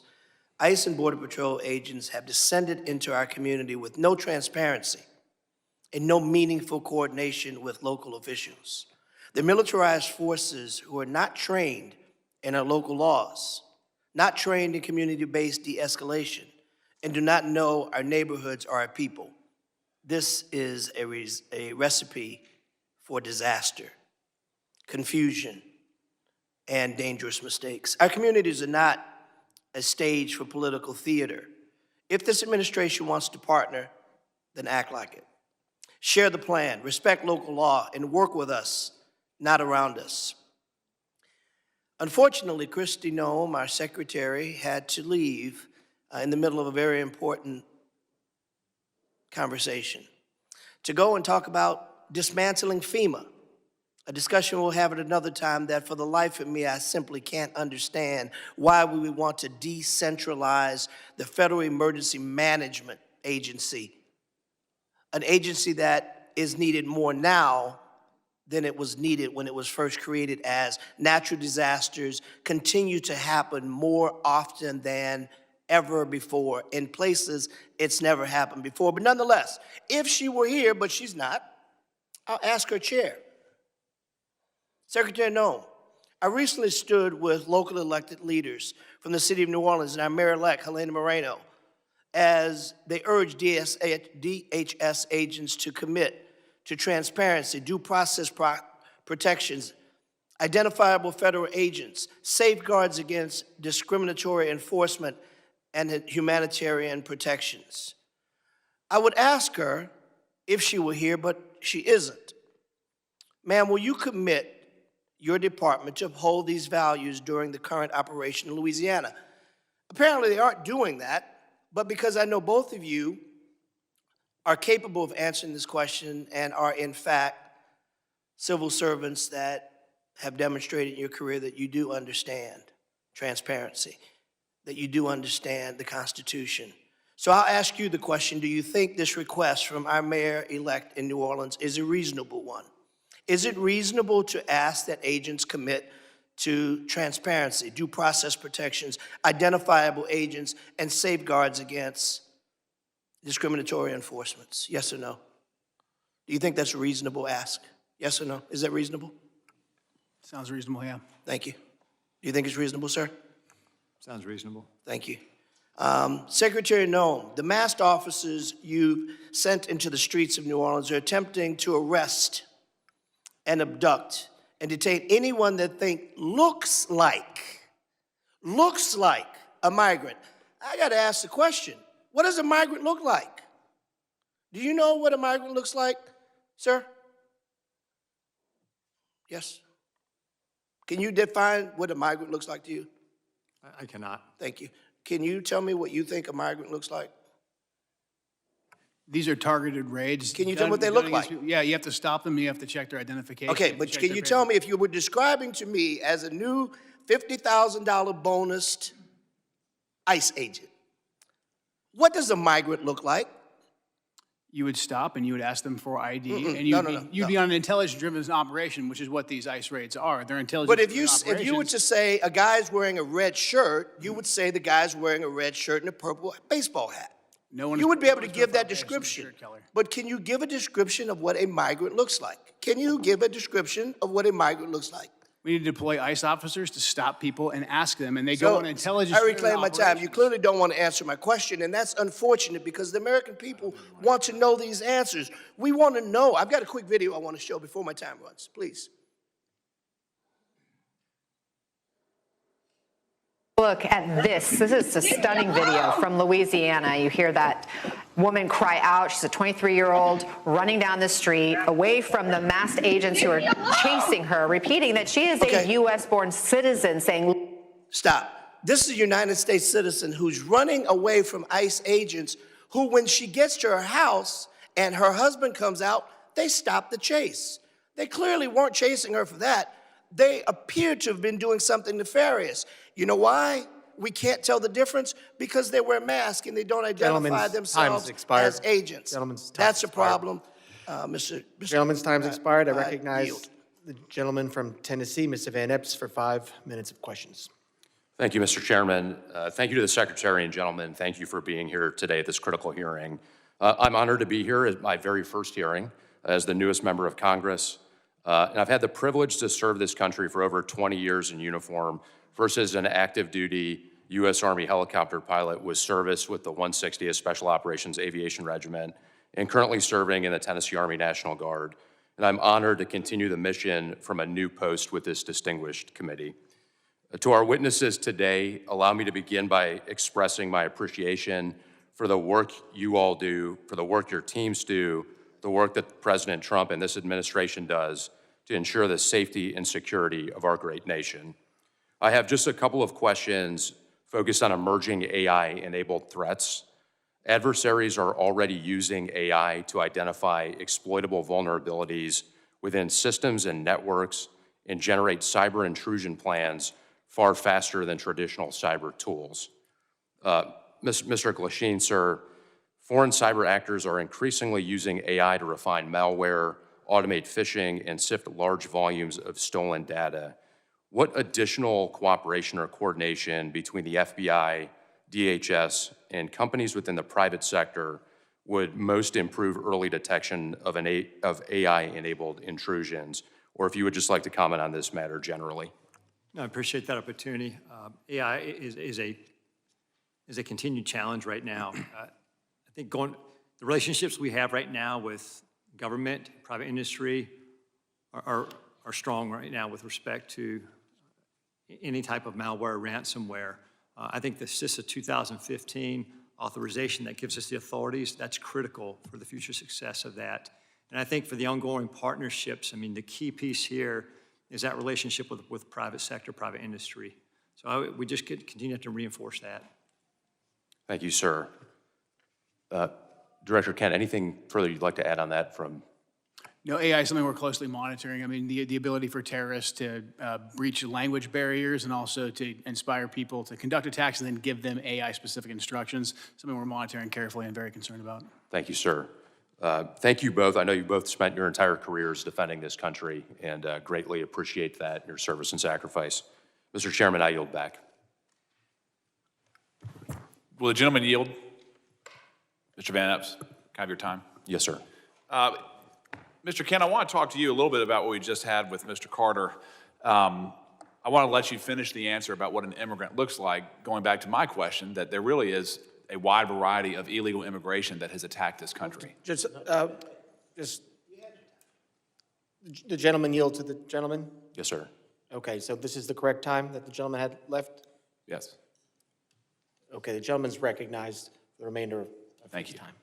If you wanted to finish your answer, I'd be happy to yield you the time.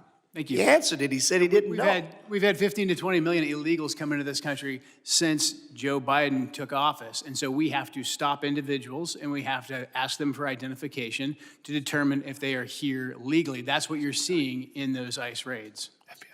And in regards to the toll that illegal immigration has taken on this country, are you aware, sir, that in the last 25 years, more Americans have died because of drug overdoses than the entire country's military combat history? Yes. 250 years of military casualties is about 10% less than the overall deaths of the last 25 years of drug overdoses. Are you aware of that?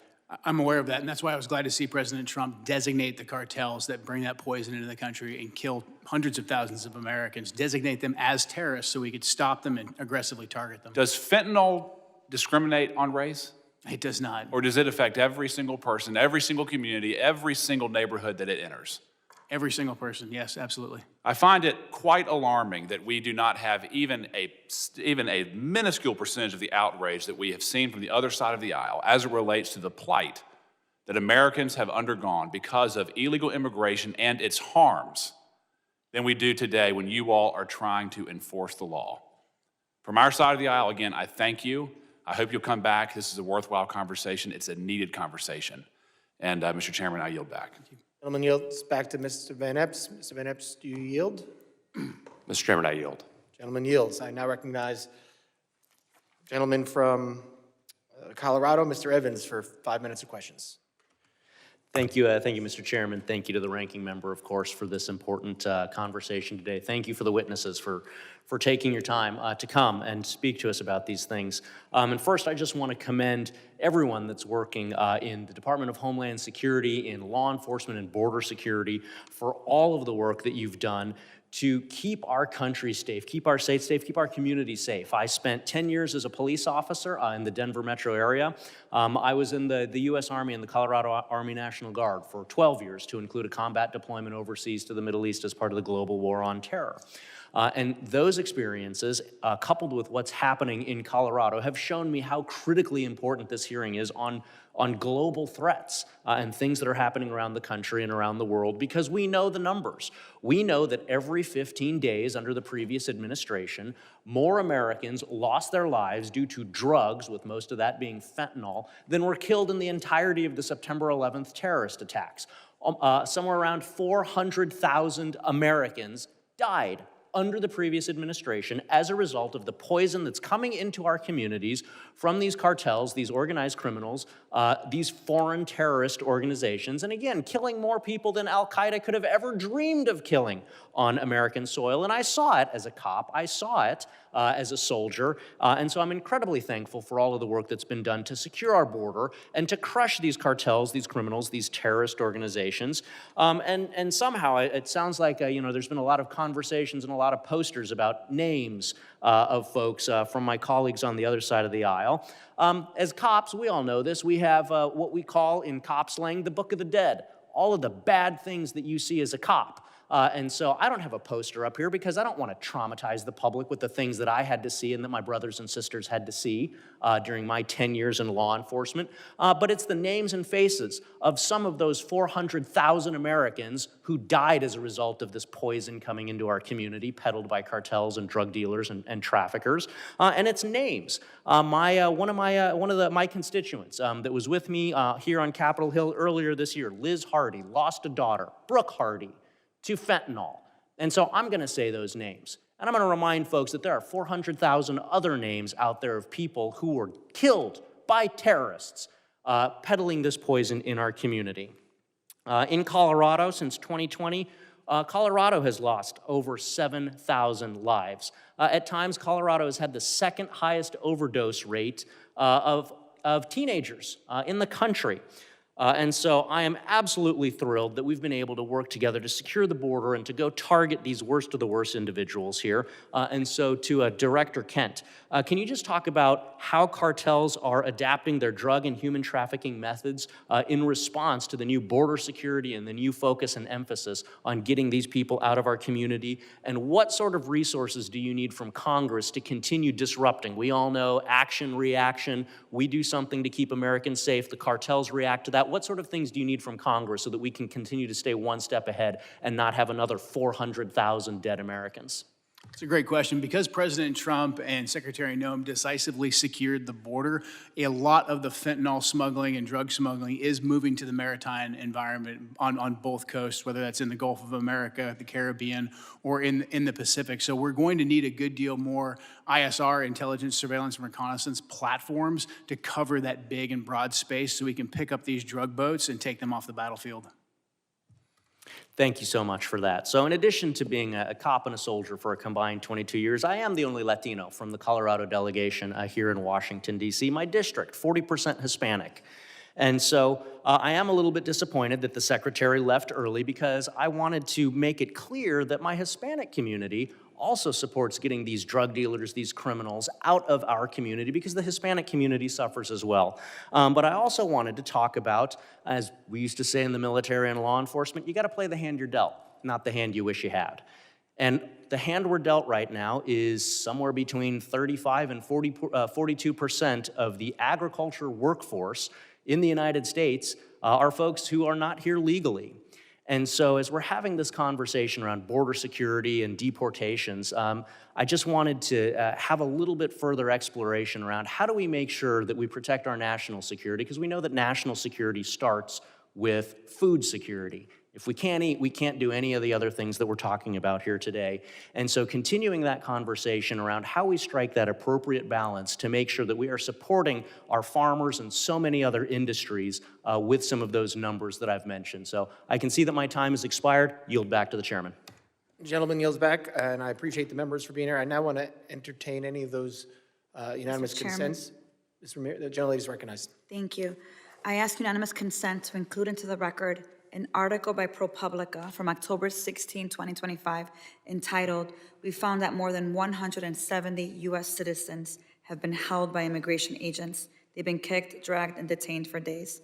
I'd also like to add an article by NBC News from December 7, 2025, entitled, "ICE has arrested nearly 75,000 people with no criminal records, data shows," and the letter that I sent on October 3rd requesting a meeting with Secretary Noem. Without objection. Can I do one more? I'd also ask for unanimous consent to enter into the record an article from USA Today, December 2nd, titled, "Trump Pardons Cocaine Kingpin Who Ruled Honduras." Without objection. Thank you. And last one, I'd like unanimous consent to be entered into the record, a letter dated today, December 11th, after the conversation with the Secretary, with dates of availability in order to be able to meet with Secretary Noem. Without objection. Thank you. Gentleman yields. Any other?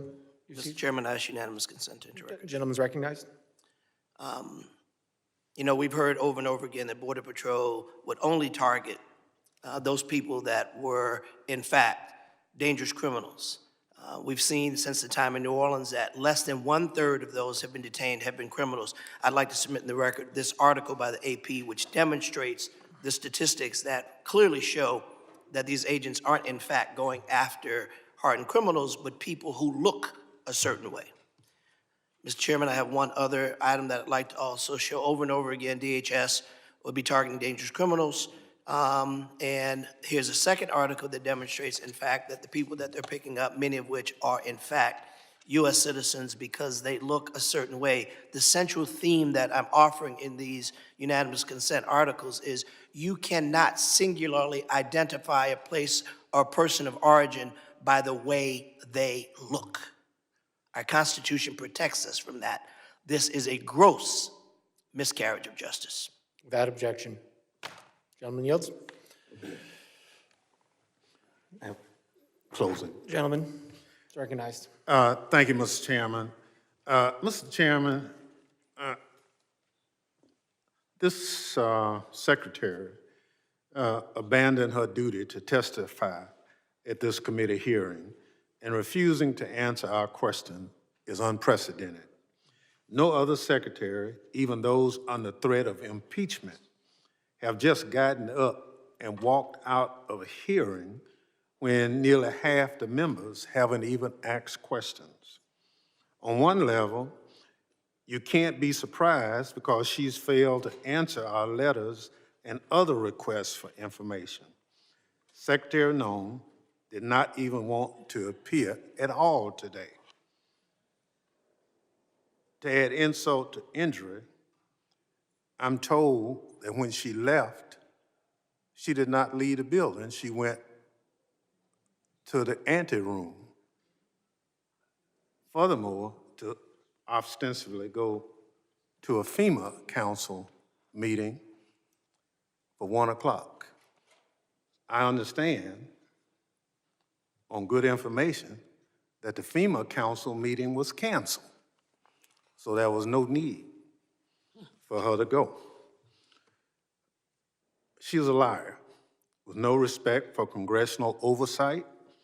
She joined FBI Director Kash Patel in telling the U.S. House Committee on Homeland Security to pound sand by getting up and walking out in the middle of the hearing. We were told that she'd be here until 1 o'clock, but she left significantly early. This is embarrassing display from someone who can't take the heat, is disrespectful to the committee and the Constitution, the separation of powers. But again, what else can we expect from an administration led by a man who sicked a mob on the Capitol on January 6th? Mr. Chairman, because the secretary walked out of the hearing, I move that this committee subpoena Secretary Noem back to continue her testimony. Thank the gentleman. I yield back. The gentleman yields back. Mr. Chairman, I move to table the motion. Gentleman moves the table motion. I thank the gentleman for that motion. Now, continue.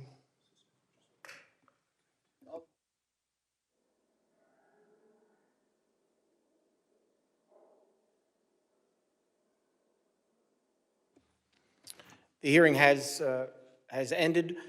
We will entertain the motion. I would like to excuse the witnesses and thank them so they don't have to wait around for the vote. First, also thank the Capitol Police for being here today and doing a great job, and thank the witnesses for being here today. The hearing is on worldwide threats. I'm sorry we didn't get to focus a lot on that today. As someone who's from New York, and 25th anniversary 9/11 is coming up, I thank you all for the work you're doing to keep us safe and make sure another 9/11 does not happen. The members of the committee may have some additional, okay, we'll do it at the end, all right. The witnesses are excused.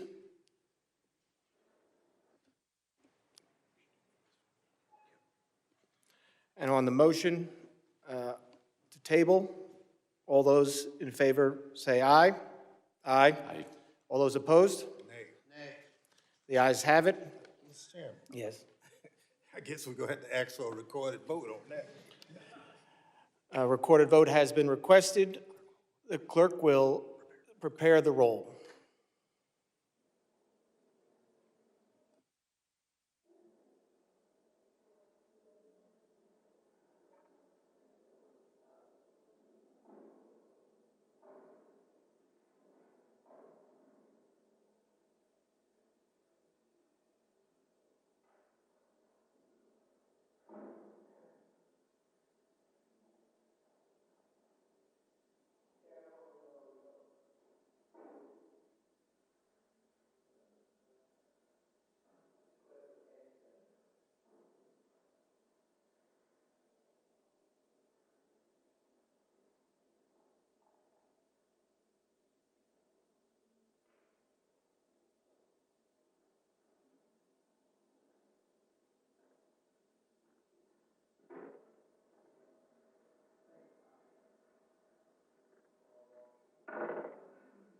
Mr. Chairman, can I just have a point of personal privilege to ask you a question? It's an easy one. It's a statement. It's a point of personal privilege.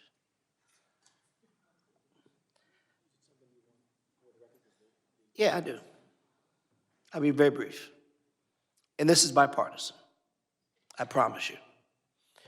I think Gentleman's recognized. the fact that the secretary left prematurely is not only a disrespect to you as chair, but to the entire body.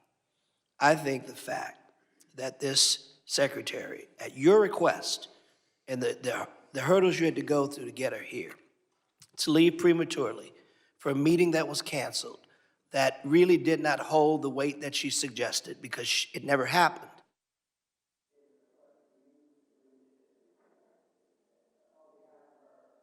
Somebody turned me off. I apologize to you, my friend. You deserve better. Thank you, gentlemen. Yield back.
What'd you say?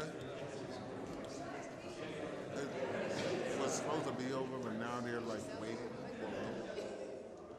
If they vote, look, here to there. If they do it at all. All right, I'll be back.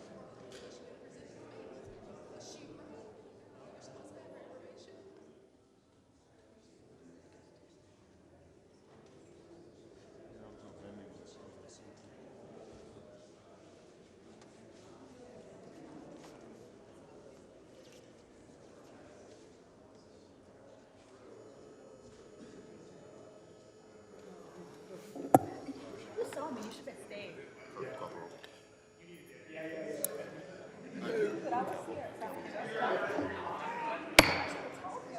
We're gonna have the clerk call the roll.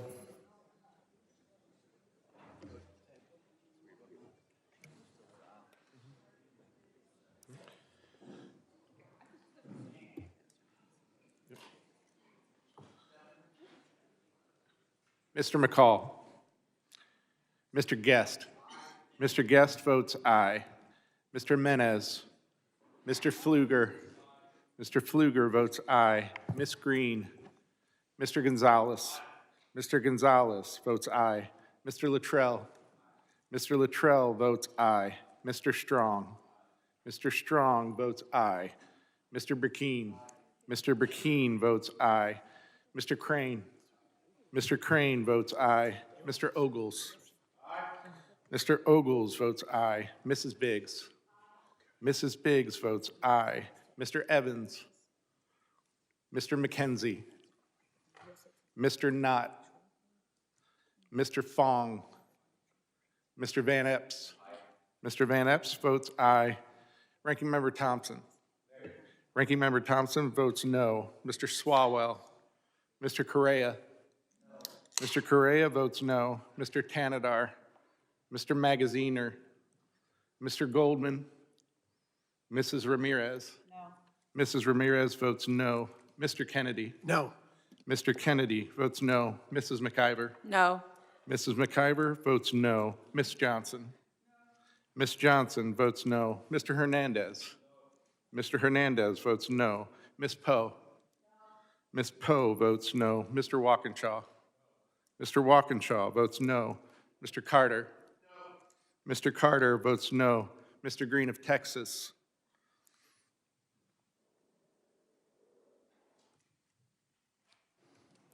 How's the chairman recorded? Chairman has not yet been recorded. Oh, excuse me, I'm sorry. Are other members not recorded that would like to be? Mr. Tanadar is not recorded. No.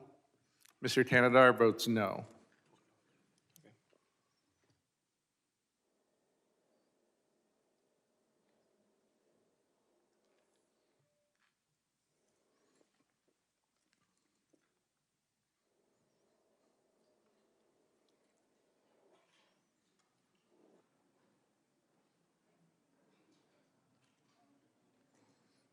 That's what she has so far. 11. Okay. Yeah, good. Mr. Magaziner has not been recorded. Mr. Magaziner votes no.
Clerk, how's Mr. Fong recorded? Mr. Fong has not yet been recorded. Mr. Fong votes aye.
Mr. Clerk, how's Ms. Green reported? Ms. Green of Georgia has not yet been recorded. Yes. Ms. Green votes aye. Chair, Mr. Clerk, how am I recorded? The chairman has not yet been recorded. I vote aye. Report the tally. Chairman Garbarino votes aye. Mr. Chairman, on that vote, there were 13 ayes and 12 noes. Motion table is agreed to. The members of the committee may have some additional questions for the witnesses, and we would ask the witnesses will respond to these in writing. Pursuant to Committee Rule 7E, the hearing record will be held open for 10 days. Without objection, this committee stands adjourned.